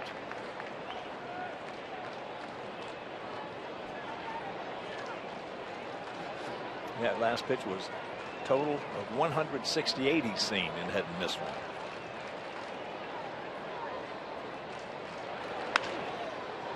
And that's into left field. They got a good man out there for out number 2.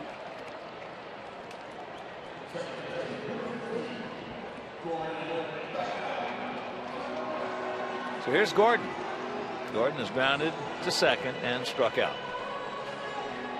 Now that's what you really need, especially in the mid-afternoon, to tide you over to dinner. A huge nacho plate. That's after, of course, huevos rancheros for breakfast. Yep, with some carne asada as your midday snack, and then head right into the Nacho Supreme Grande or whatever that is. Would you zip it up? No, I mean, look, this, and then of course, dessert. I love Mexican food. Is that one of your faves? Yeah, we got a great place down there in Granger, Mishawaka. Salsas. Salsas, very, very good. I mean, it's got the authentic Mexican food. How about spring training? Have you been able to find some good Mexican places? Because there's one or two. 10,000 of them. I know it out there.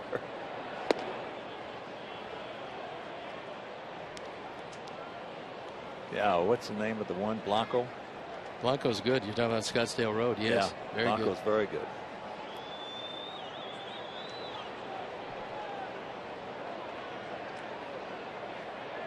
Two one.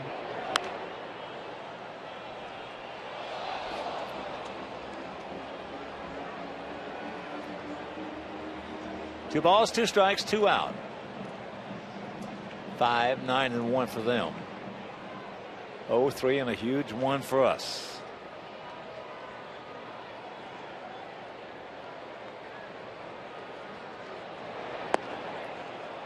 The hook got him. 1-2-3 inning, and we still trail it big.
Then back to the top of the order with Aoki. Moustakas 2 for 2 with an RBI and a run scored. Now has 5 homers, 23 knocked in.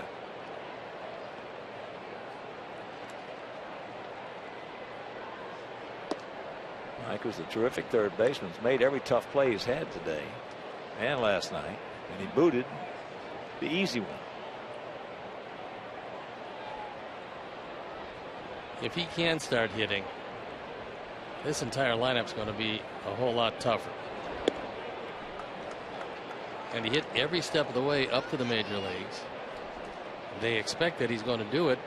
They did send him down to the minor leagues, however, and he caught a break because Danny Valencia, who then took over as a third baseman, got hurt.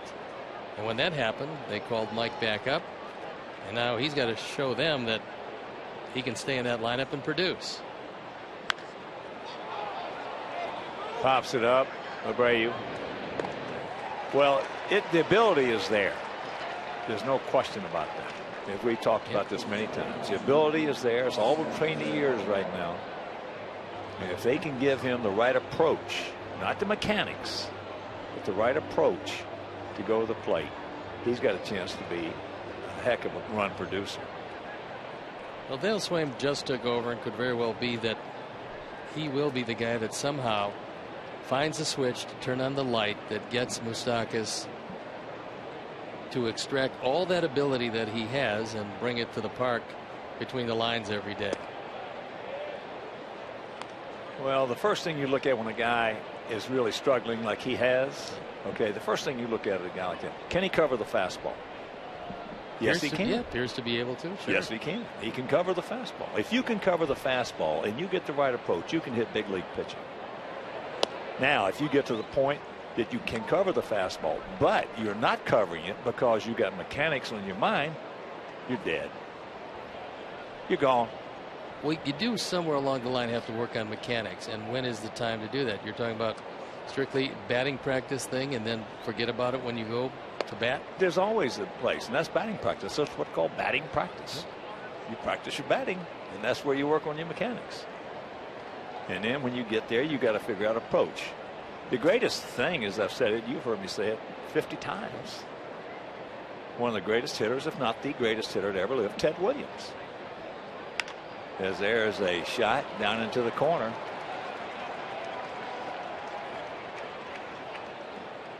So the one out double by Escobar, that's his 19th two-bagger. These guys get a lot of doubles. But Ted Williams, the greatest, it was simple for him. He would call Helen, the telephone operator, every morning at Fenway Park when they were at home. Of course, they didn't have tweets and internet like we have today, and they didn't have all the information.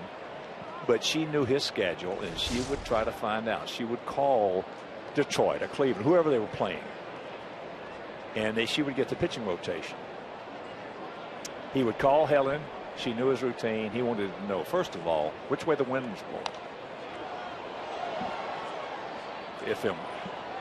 Number two, he wanted to know who their pitcher was that day. And number three, he wanted to know who the home plate umpire was. Well, that's of critical importance even today. Yeah. Yeah, as you take a game like today with Chris Conroy, I mean, you can't have a better day than he's having behind the plate. He hadn't missed a pitch. Is that ball into left field? Tank is there on the line drive by Aoki, so 2 down. But Ted, what he would do then, he would figure out the way the wind was blowing. If Helen said, okay, it's blowing in from right.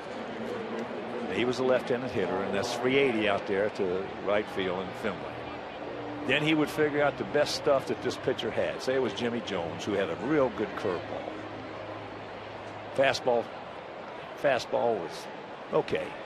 He would sit there all day and visualize the wind blowing in and pitch this guy's best fastball, his best curveball. And he'd think about it. Mechanics had nothing to do with it. He would figure out the umpire's strike zone. Guy probably was a high ball umpire back in those days with a balloon. Yeah. And these are the things that Moustakas is going to have to do. He's going to have to get something to get his mind off swinging the bat mechanically and let his thoughts dictate his mechanics.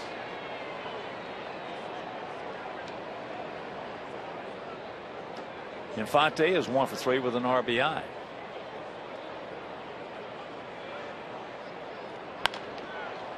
That's lined right at him. We got a man there. And that'll retire the side. So Garrett getting it done. Meanwhile, we trail it 5-0.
Children's Hospital, and we're teaming up to promote a healthy lifestyle and combat childhood obesity, so members will receive free White Sox tickets and cool exclusive kids club items. So visit whitesox.com/kids to join the club.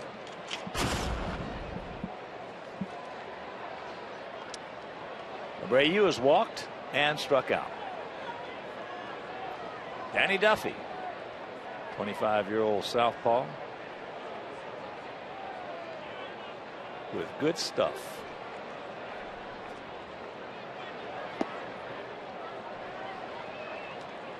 Curveball misses.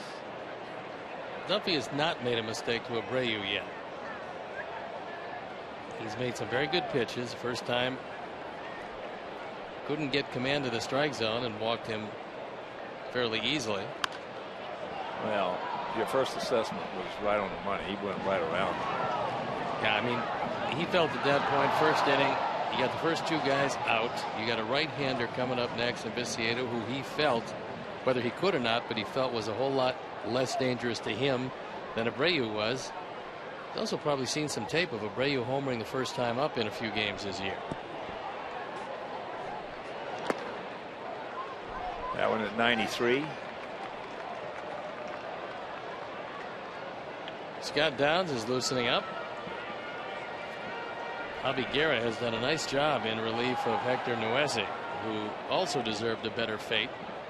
No question about it.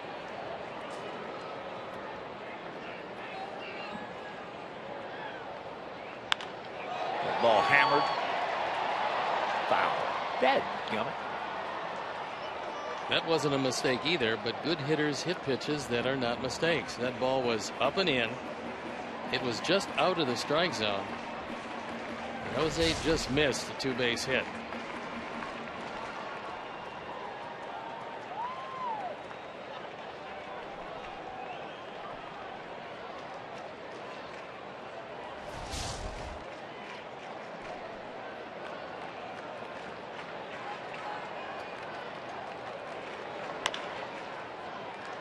Stockus.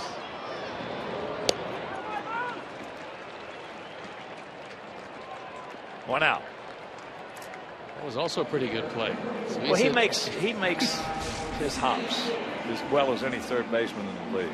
Well, you see him start back, and then he came in to smother the short hop, right. And that's really the key. You start allowing the ball to play you, then you're going to wind up in trouble. But because he took a step back, he was coming in to smother the ball, and then the play was for him fairly easy after that. Yeah, after he made the hop, it was easy for him. So here is Tank. He's popped up to second. Your great infielders make their own hops when they have the opportunity.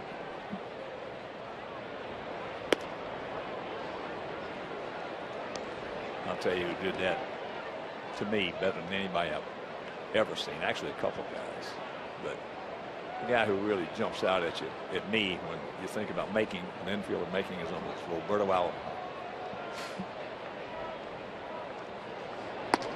He recognized that ball as soon as it was hit.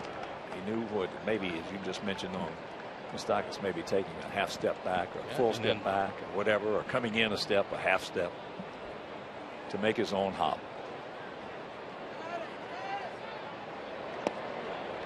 Well, I'm sure they have a lot of tape of it, but for 3.5 years, if you want to put together a fielding tape, put together the tape of Vizquel and Alomar as the keystone combination of the Indians in those days. I'm not sure it ever got any better than that. No. You may tie it, but you're not going to beat it. That ball hit high and deep. Stretch. Gordon back right in front of the Comcast sign. He just missed it. That was the wind. If you look at the flags, the wind is blowing straight in, and normally that's a home run, but it got above the stands, and that wind just batted it down. I'm pretty sure that Tank thought this was gone. I'm pretty sure Duffy thought it was gone, but it just got right to the track, and the wind swatted it down. Yeah, that pop-up Moustakas hit back in the fourth was an example of that wind knocking it down, bringing it back. There's a strike.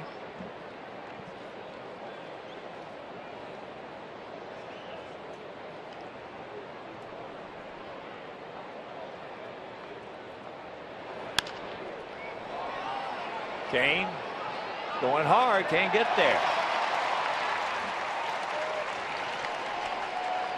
So the 2-out single by Alexei. That's the fourth hit Danny Duffy has given up. And that'll bring up Paulie.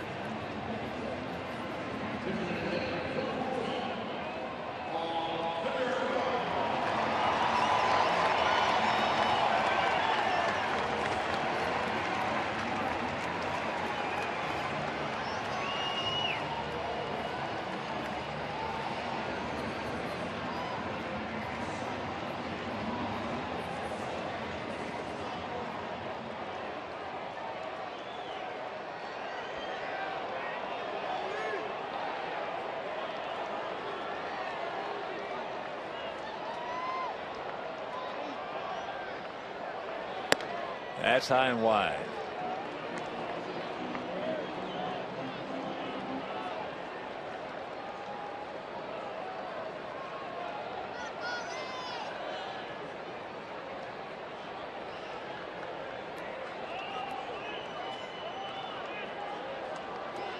Duffy has 3 pickoffs this year. I don't know if Ramirez is going to get too adventuresome over at first, but Duffy's move is a good one. That wasn't it.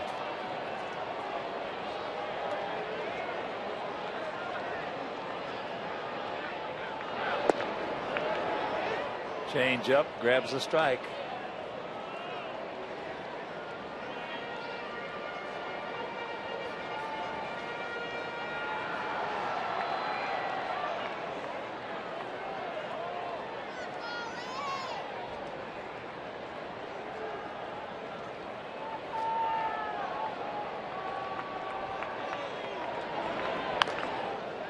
Curveball out and around it, yanks it foul. So 2 out, 1 and 2 the count.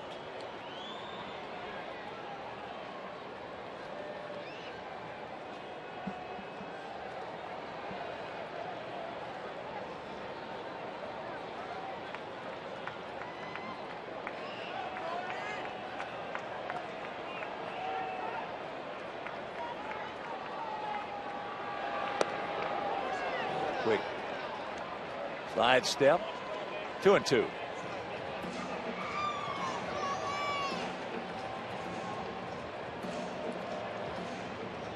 Boy, it's easy to see how Danny Duffy could be a big one.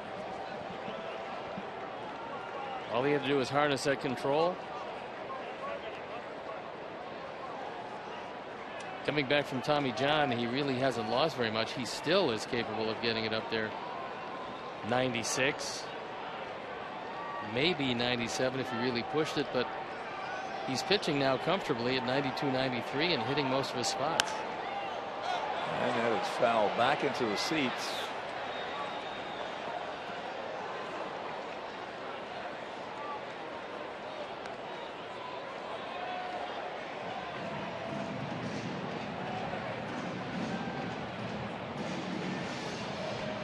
Two out, 2 balls, 2 strikes here in the bottom of the 6th. 5-10-1 for them, 0-4-1 for us in game 2 of this 3-game set. Pitch number 89 on the way. Duffy has done it pretty well, just 1 walk so far.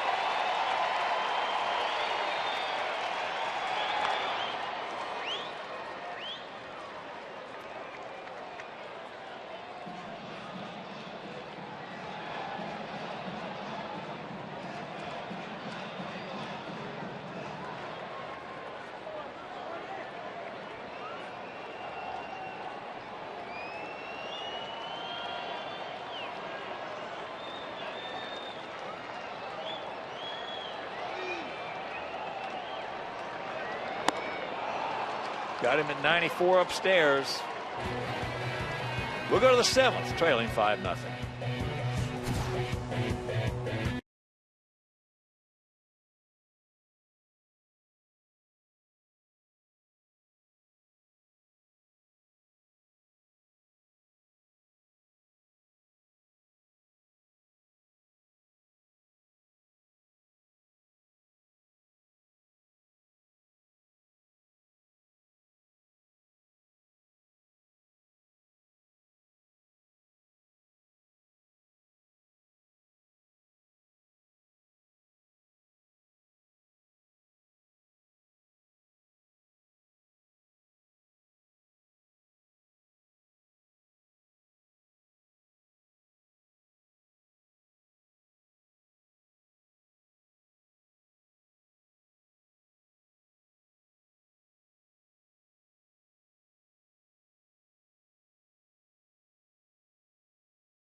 Downs. He's 0-2. His ERA 5.66, on for the 32nd time. So he's been the busiest man on the ball club. As the only left-hander, he gets the lion's share of the appearances.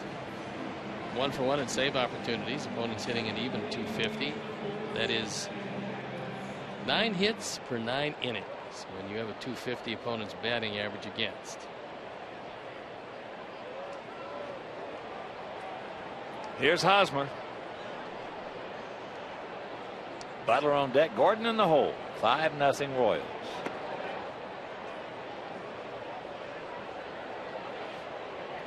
Hosmer has singled, struck out, and grounded out to Abreu.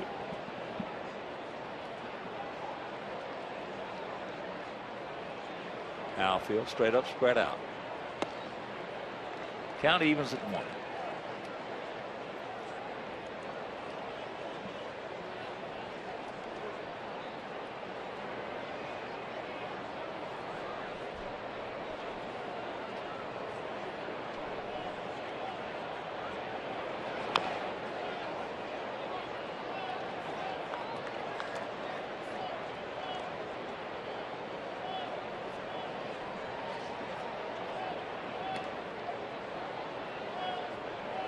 In other action, Minnesota did not score in the top of the first at Comerica Park.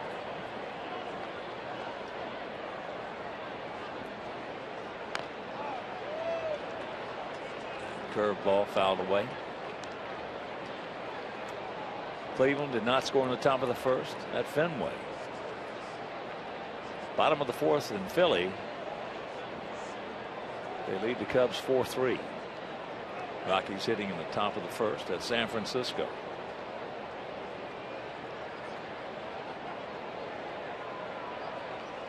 He gone. 1 out. Sweeping breaking ball. Finds Hosmer. Expanding the zone.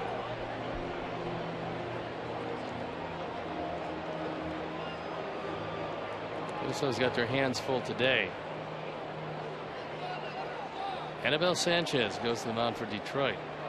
Samuel DeDuno for Minnesota. Is the nothing straight Anibal Sanchez? That is giving up the first home run of the year, the last start, Anibal Sanchez. Everything he throws moves. It's amazing. How can you go into June without giving up a home run? Butler fouls that one away. Billy, his single, walked, started off that 5-run fourth with the base on balls, and he's grounded to third. Yeah, that changeup he's got is just awesome. I mean, that bottom just falls out of that thing. Yeah, they get themselves a good one, but they do have some difficulties with Verlander, who's really struggled. We saw that here. Well, his stuff is good enough to still be winning. It's just he's like a hitter that's got the ability. He's just in a funk. And the one guy that they continue to ask questions about is Joe Nathan, 39 years old. He had another tough outing last night. Gave up a run, which made it a 2-0 game in the 9th inning. Well, that's a different story than Verlander. Yeah, it is.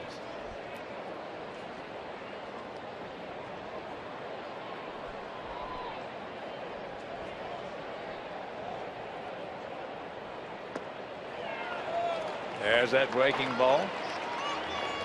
And he gone. 2 down. So with 2 out, a reminder, Shy Sox Bar and Grill at U.S. Cellular Field is the official post-game headquarters of our White Sox. Now, appetizers are half off on our full menu from Gibson's Restaurant Group after every home game, and the 2-story bar features 70 flat screen HD TVs. So Shy Sox Bar and Grill located at the Gate 5 Plaza. And ask for Cecilios process. He'll take care of it. Gordon can't get it. Alex 1 for 3, a single and a run scored.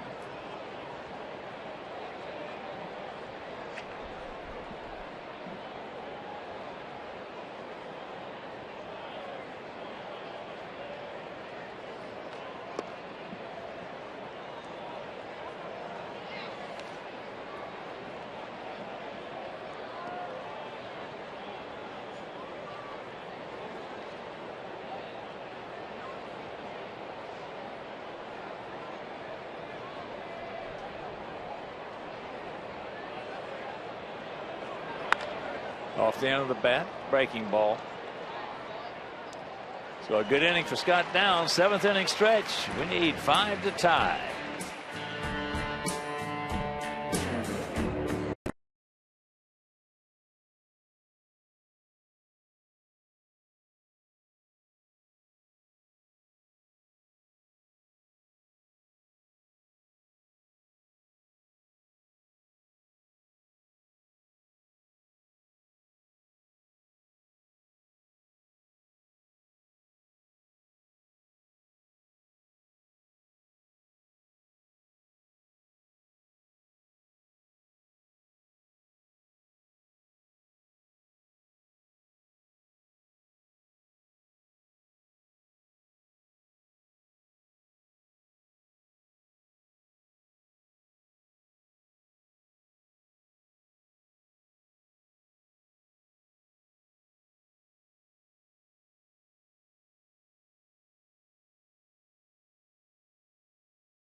And if you're just tuning in, this could be a nothing ball game, a 0-0 ball game.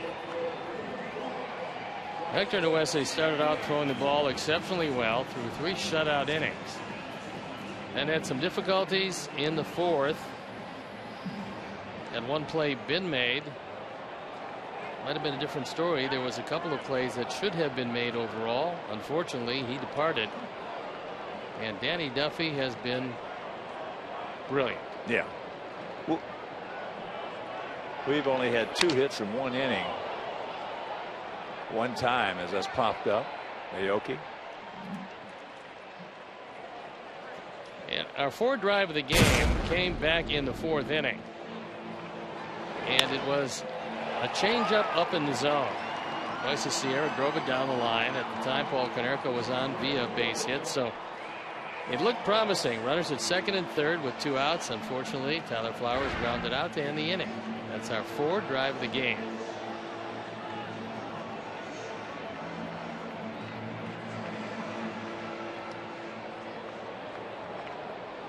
So here is Flowers. A strikeout and a ground out to short.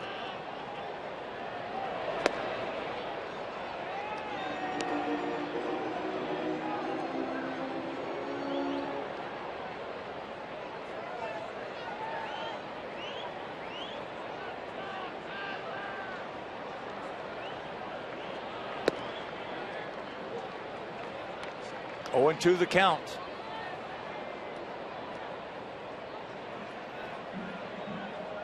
Donnie Joseph and Aaron Crow. Joseph the left-hander, Crow the right-hander. We saw Crow last night for a 1/3 of an inning in relief of Jeremy Guthrie. 2 down. 9 strikeouts now for Duffy.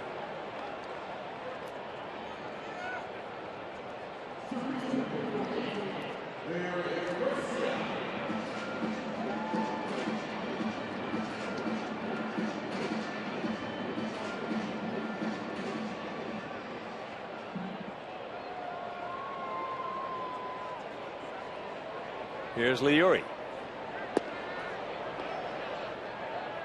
Takes ball 1. Leary has struck out and gone out to center.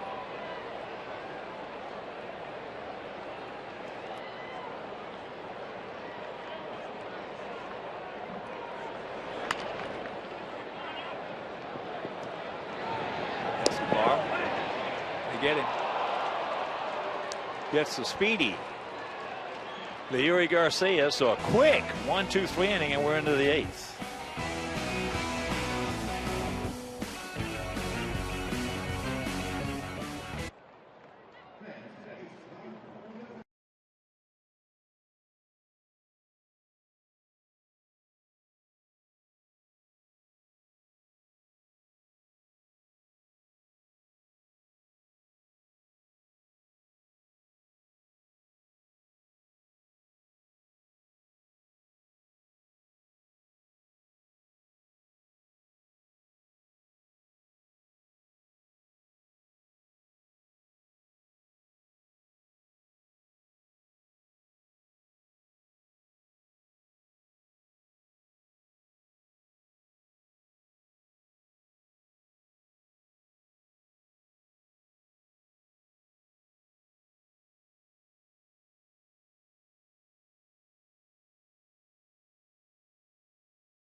Royals about hit our Sox 10-4. Royals bat around in the 4th inning. 5 runs on 5 hits with 3 unearned runs. Danny Duffy, 7 innings to this point with 4 hits, no runs. The 9 strikeouts ties his career high, achieved against the St. Louis Cardinals back in 2011. Start something special with great leases and low financing on a new Honda. Visit shophonda.com or your local Honda dealer. Breaking ball strike. Outside in. A backdoor trick. Perez has singled, scored, and also doubled to go along with that pop up to Abreu. So he's 2 for 3. And you've heard me say it for 40 years now. It's not who you play, it's when you play them. Kansas City playing some good baseball. That was a wonderful play that ended the last inning. Escobar going over to his right, making the throw, and he threw out a guy who could really get down the line. I didn't think he had a chance to get in. No.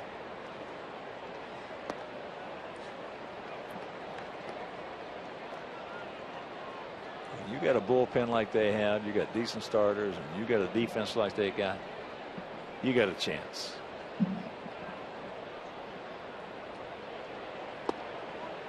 There's a curveball strike to even the count at 2.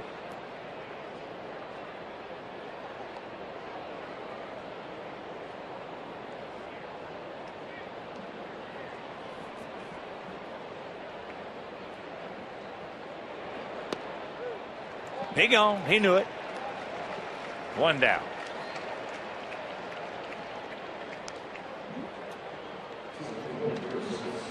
And prorated split season ticket plans are an affordable way to experience the benefits of being a White Sox season ticket holder. So split season plans will not be available after June 8th. So purchase yours today by visiting whitesox.com or calling 312-674-1000.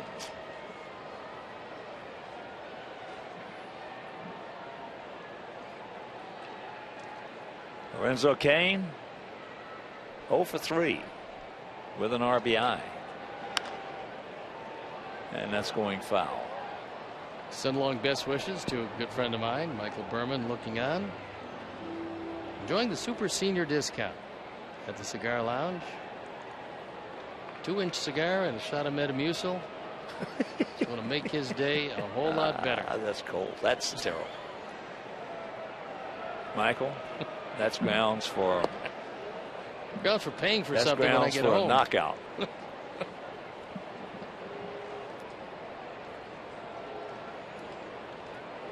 One out, 1-1 to count.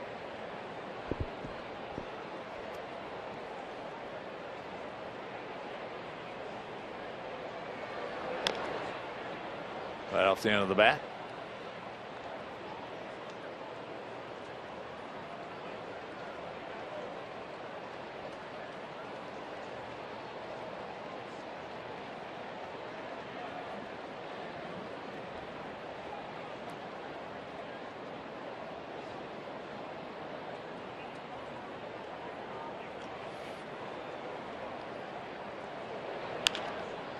Down ball here, he sucks it up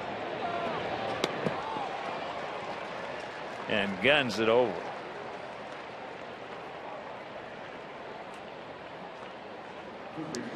So 2 out to Moustakas.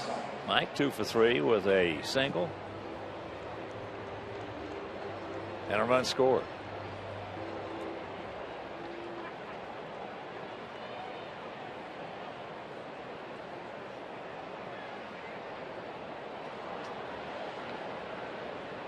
They got the shift on.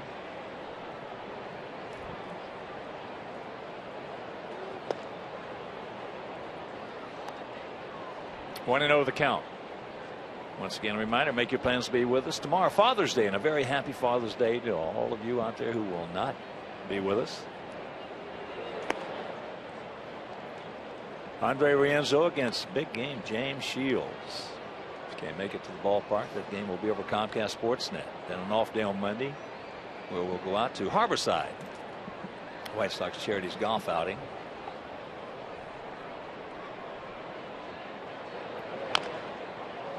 Then we go out there, play a few holes of golf.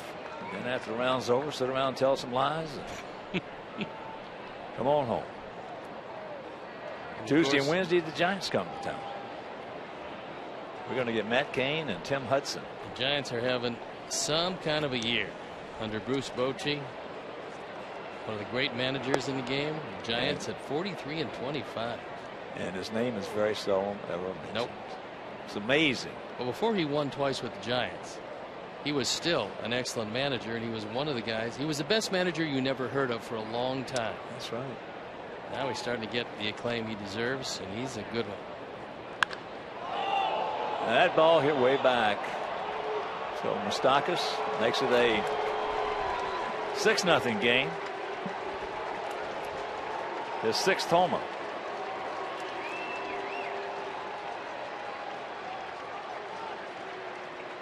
'24th driven in.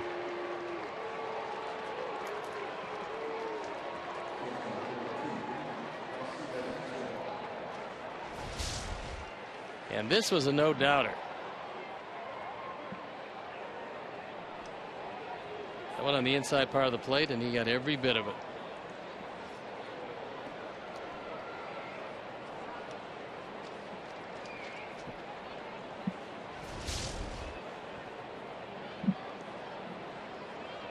Escobar 2 for 3.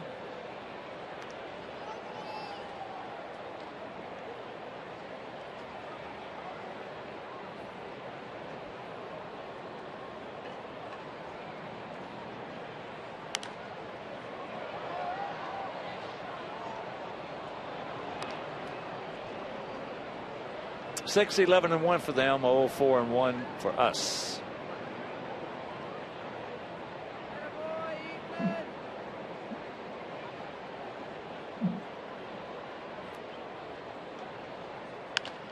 Watch out, knocks it down, got time, picks it up, throws him out, and that'll retire the side. But the long home run by Mike Moustakas. We go to the bottom of the 8th, trailing by half a dozen.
For our guys, it'll be Eaton, Beckham, and Abreu.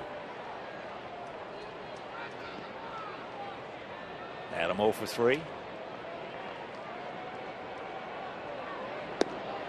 And he takes ball 1. And once again, a reminder, tomorrow Nickelodeon will be taking over the Xfinity Fundamentals field to promote the upcoming Kids' Choice Sports Awards on July 19th. Dora the Explorer and SpongeBob. Because there's a base hit, that a boy. So the leadoff man aboard. Let's give him a finish. Come on, let's get some runs. But Dora the Explorer and SpongeBob SquarePants will also be visiting the concourses throughout the game and on the Xfinity Fundamentals deck. So make your plans to be with us tomorrow. Finale of this 3-game set against Kansas City. This appears to be the finale for Danny Duffy. As Ned Yost takes a long, slow walk to the mound, he's gotten everything he could have wanted out of Duffy today. Unless he decides to let him go, he's knocked at the door of 100 pitches. Nope, he'll go to the pen. His young left-hander did just a terrific job here this afternoon. And so as Duffy walks out, we'll step out and be back after these messages.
The 33rd time we saw him last night for a third of an inning. He does have a save this year. And he inherits Adam Eaton at first base and nobody out here in the bottom of the 8th inning. And here's Gordon. Beckham 0 for 3. With Abreu on deck. Desiedo in the hole. Big gap out there in left center if he can find it. Aaron Crow, the wrapper.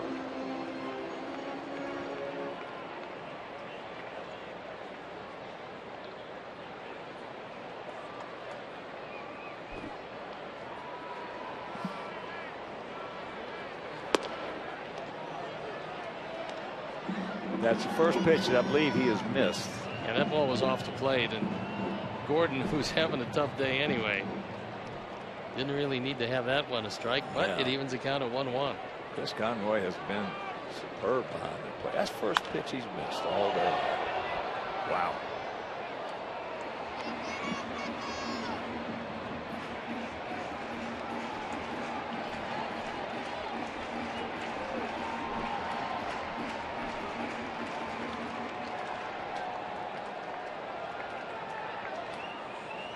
This will be the 245th pitch that Chris Conroy has seen. And the pitch he missed was number 243. That's pretty good when you can number Hey, umpires, like everybody else, sometimes you're right on top of your game, and sometimes you have a tough ball game. That's it. That's it.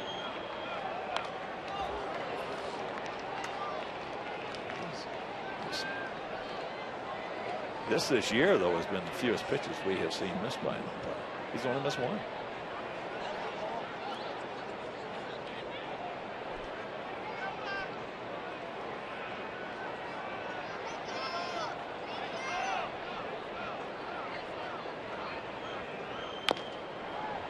Chopper, and that's going foul.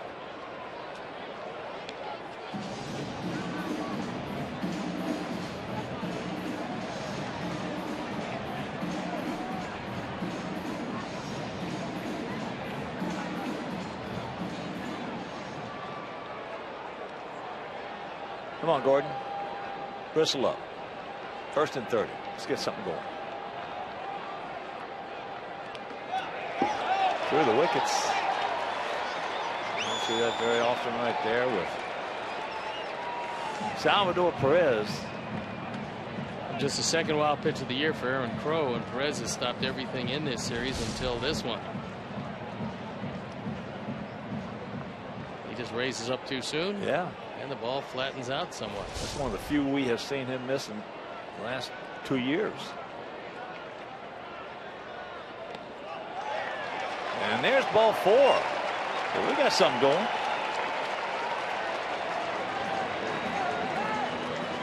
And here comes Abreu. He has walked, struck out, and grounded to third.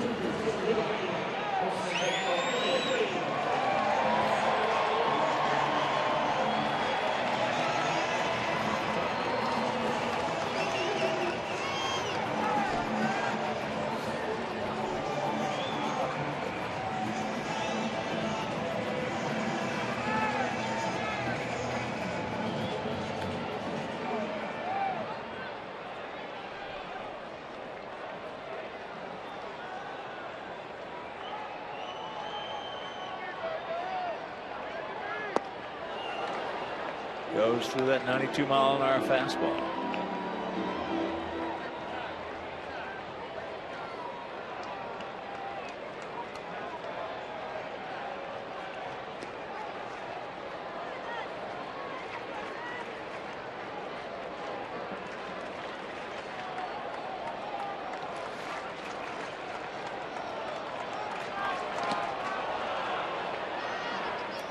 Very quickly, 0-2. Hard throwing Wade Davis. Throwing in the pen. Took the same route as Luke Hochevar. Starting pitcher, moved to the pen and found a lot of success out there.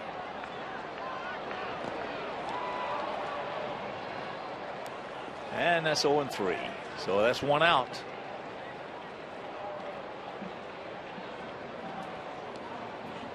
And that'll bring in Viciado.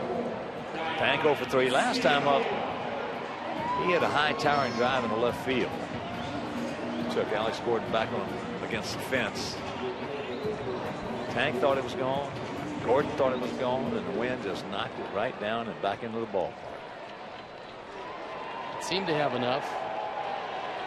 Baseman left the bat.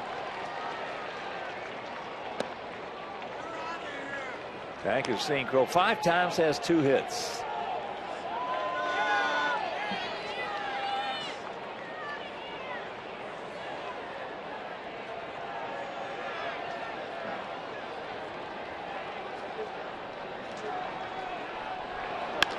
There's a shot base hit. That'll work, Tank. They're going to wave at him around. Here's the throw. Safe. And Ned Yost is going to come out, and I think he's got a chance to challenge this one. But now they're looking in. And he's out, he's in, he's out, he's in. This is a pretty good throw. Nelke gets to it quickly. And here comes Ned Yost to talk with Chris Conroy.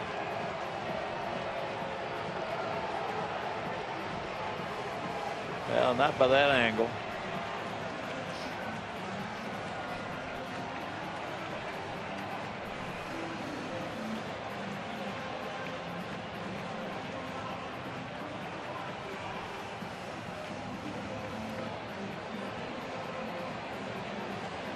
The Royals are going to challenge it because at this point, where the game is, Ned Yost has absolutely nothing to lose.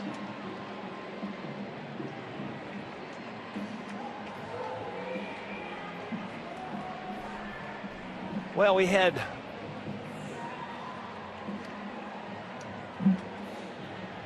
a couple challenges in that Tigers series.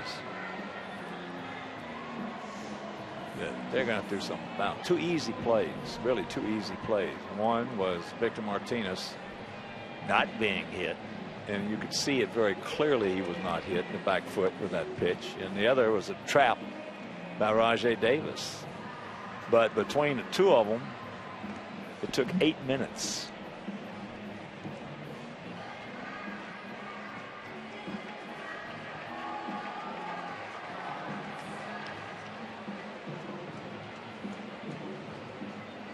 Well, the guy who had the best angle was Chris Conroy. He was looking right at it, and he was unobscured. You can't get a better angle than that. Nah, he was right on top of it.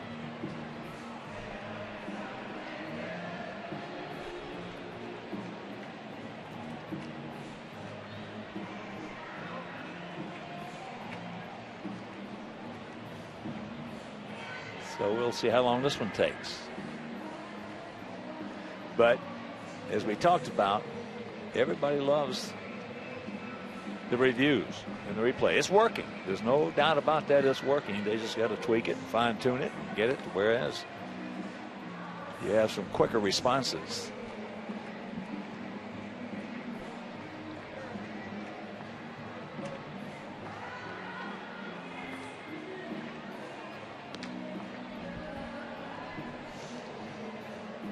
And for those of you who are not familiar with it, this goes back to New York. And they're saying, and they overturned the call, he's out.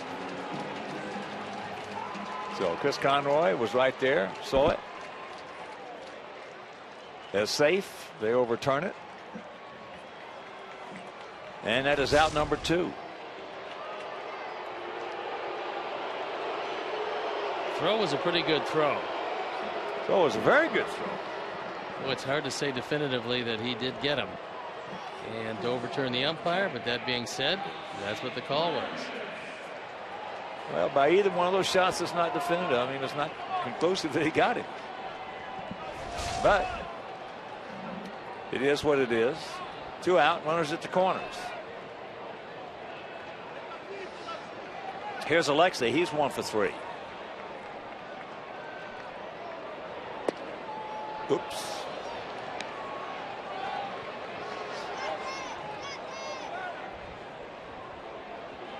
Yeah, they're going to have to speed that thing up. That was okay. That one. Oh, that one didn't take a whole long comparatively to the 2 in the other series. But he goes back to New York. And they have a team of umpires there. A crew of umpires who are evaluating and looking at it. That's what I think is going to have to be changed. They're going to have to get 4 impartial guys in there too. There's a shot in the Mustakas. So Alexei, hang with them. Meanwhile, we're into the 9th.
last inning.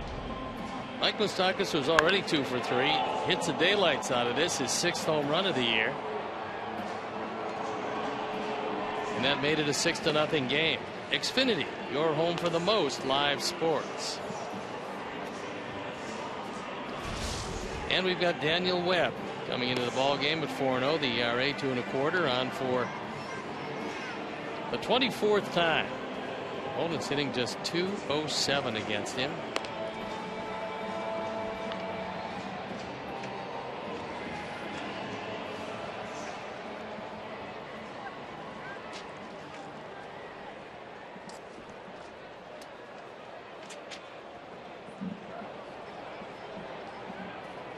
Top of the order for the Royals, Aoki, Infante, and Hosmer.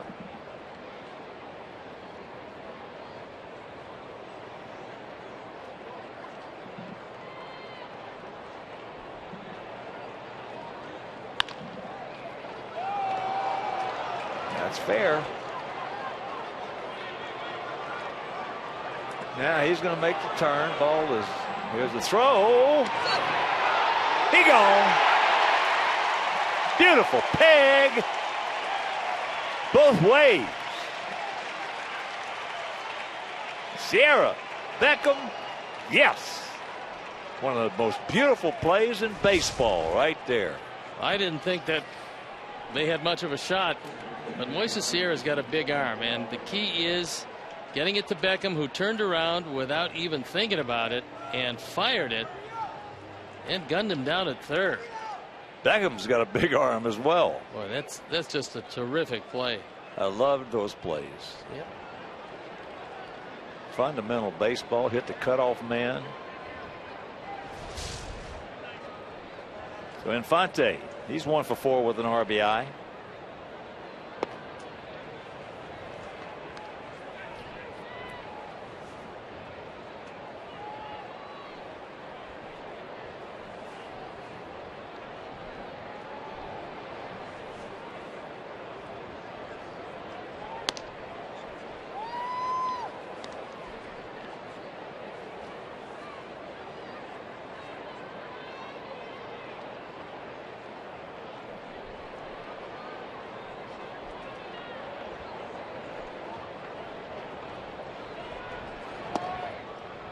There's the strike. For our guys, schedule hitters are Canerco, Sierra, and Flowers. In the bottom of the 9th inning, we trail it 6-0. 6-12-1 for them, 0-6-1 for us.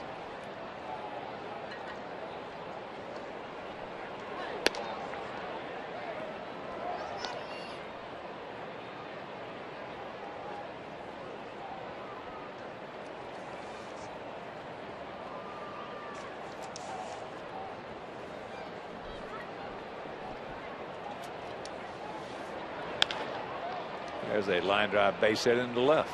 So 2 Rockets.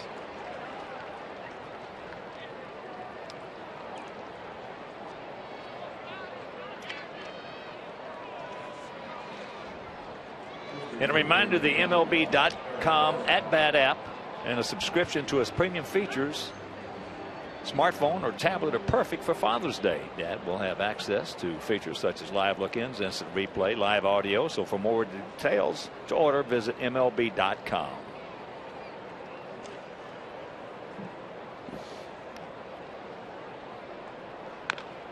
Hosmer.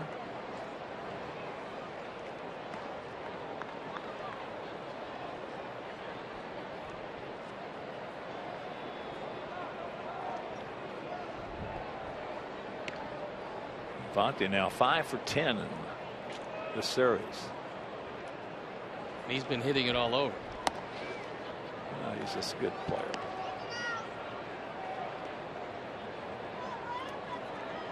Just a good player.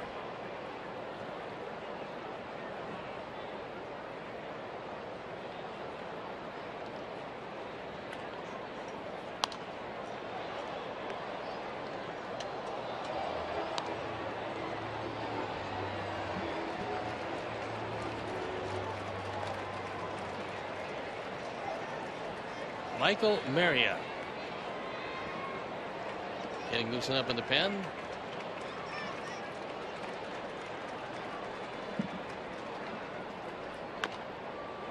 And that's chop foul.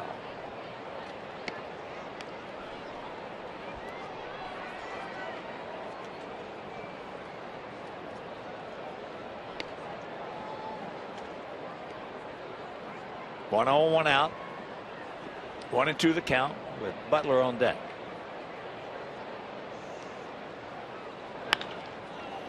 Just golfs that one. Nobody's going to get it. So Infante, here's no throw by Alexei. Then it's the 7-0 game. So 3 shots. Hit off Webb.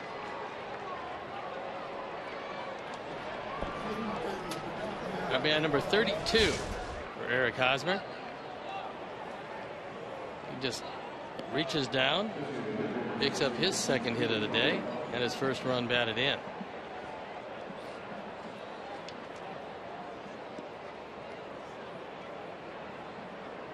So here's Butler.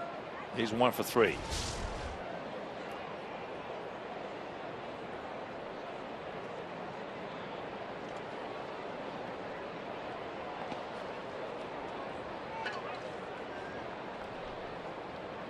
Seven runs on 14 hits. We have no runs on 6 hits.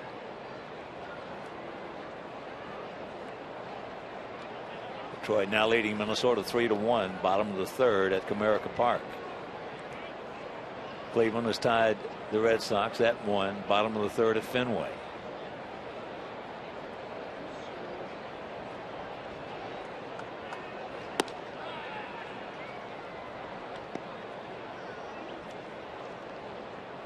Torrey Hunter 2 for 2 with an RBI. With an RBI double in that game.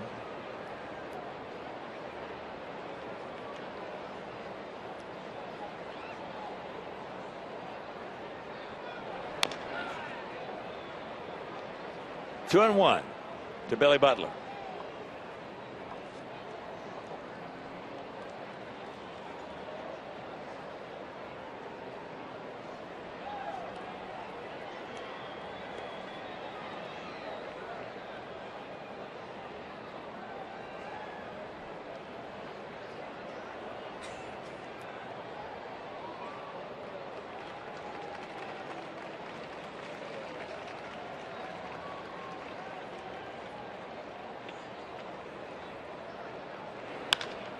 That ball's killed.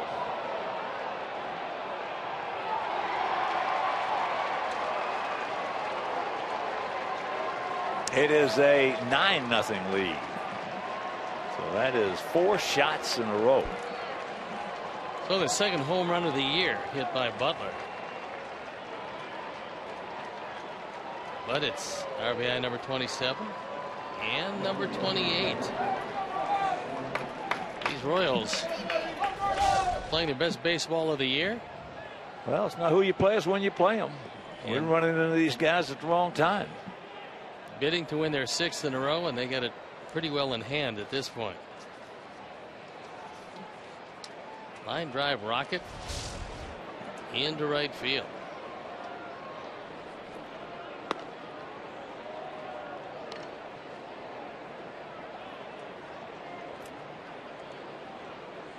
Alex Gordon 1 for 4, a single and a run scored.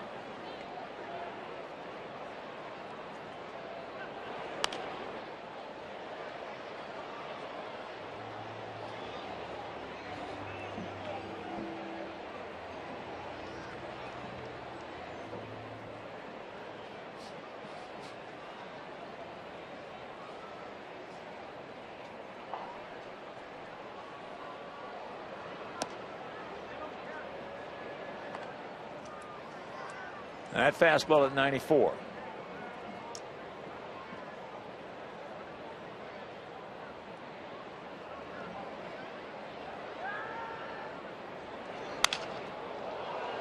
And there's a base hit, a broken bat.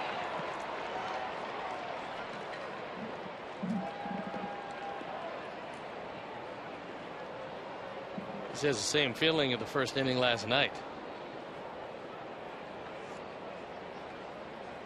5 straight hits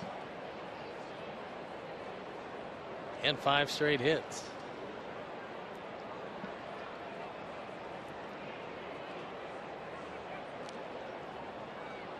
So 1 out, Gordon at first, 3 runs in, and here's Perez. He's 2 for 4, a single, a double, and a run scored.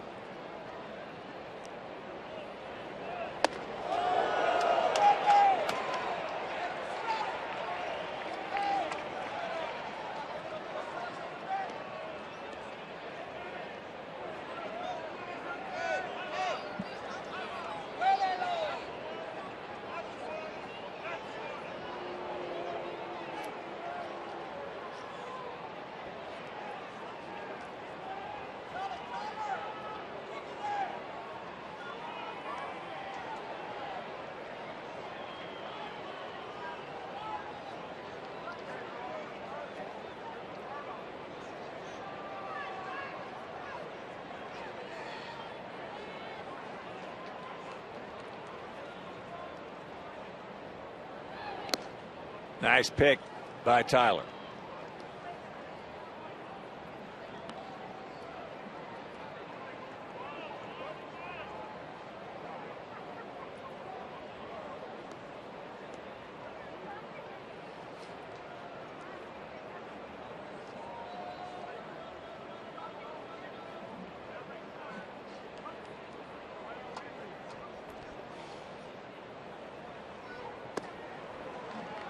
And the count 3-0.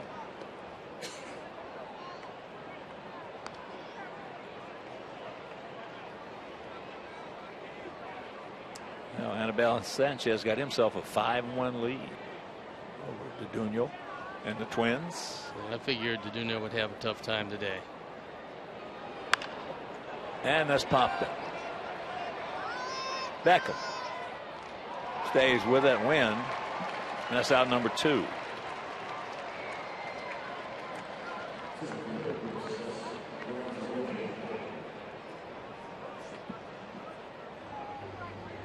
Blowing in from left center all day long, and that's the only thing kept a Viciado fly ball out of the seats, but nothing could keep both the Moustakas line drive and the Butler line drive. Couldn't keep them out of the stands.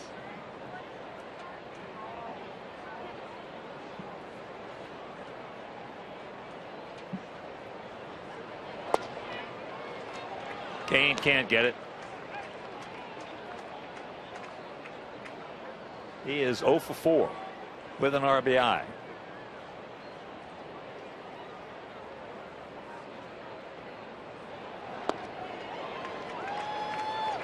Oh, and 2 the count.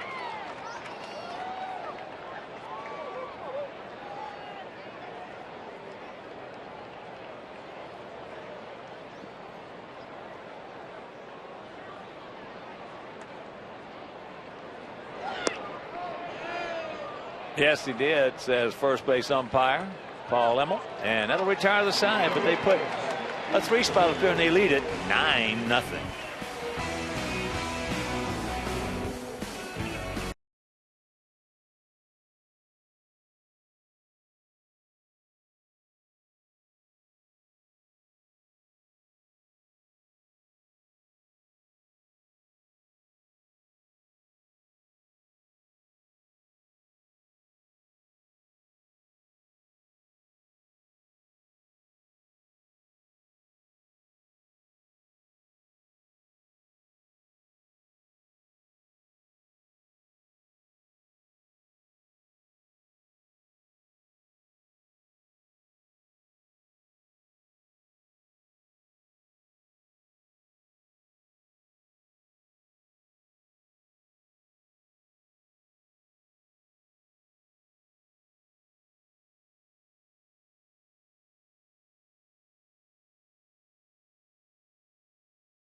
20 innings and 26 hits with 15 runs, 15 earned runs.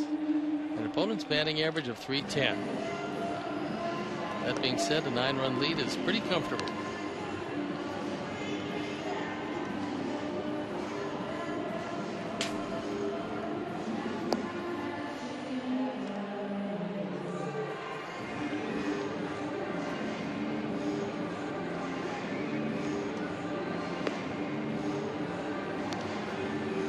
So Paulie will lead it off and be followed by Sierra and Flowers, the scheduled hitters.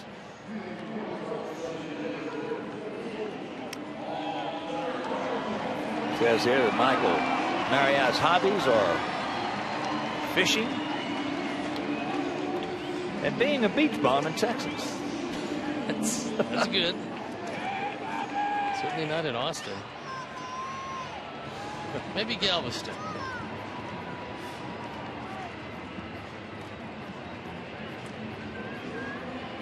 So here we go. Paulie, 2 for 3 today.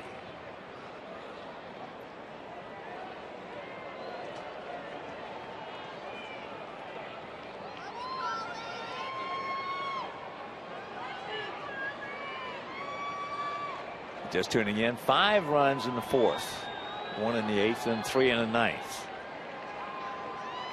for Kansas City.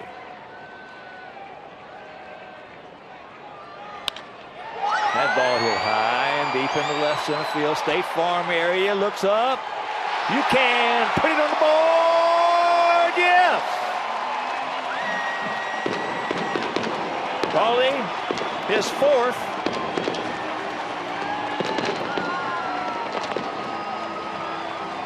Got a first low fastball and rode it out of the park under pretty difficult conditions. That one didn't make it by much. That's because of the wind, because he hit most of this one. His 438th career home run. 92 down the middle and gone.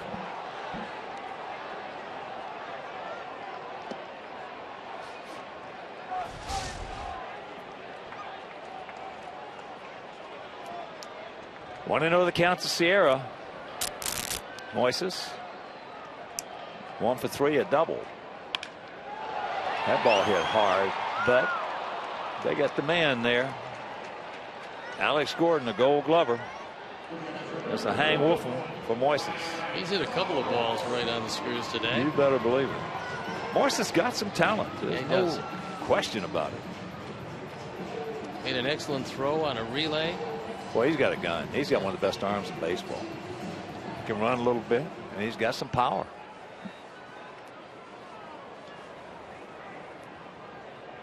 So here's Flowers. Tyler 0 for 3.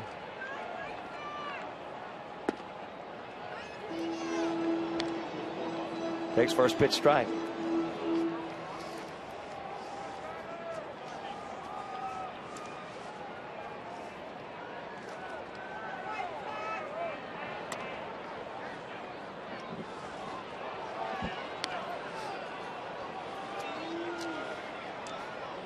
Oh, 0-2 the count.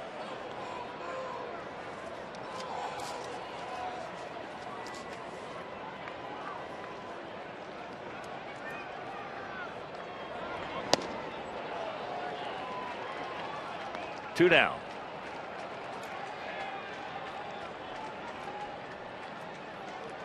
So that'll bring up Leury. Leury 0 for 3 was robbed of a base hit on a beautiful play by Escobar back in the 7th inning. Chopper did not look like he had a chance to throw him out. The speedy Garcia. And he did.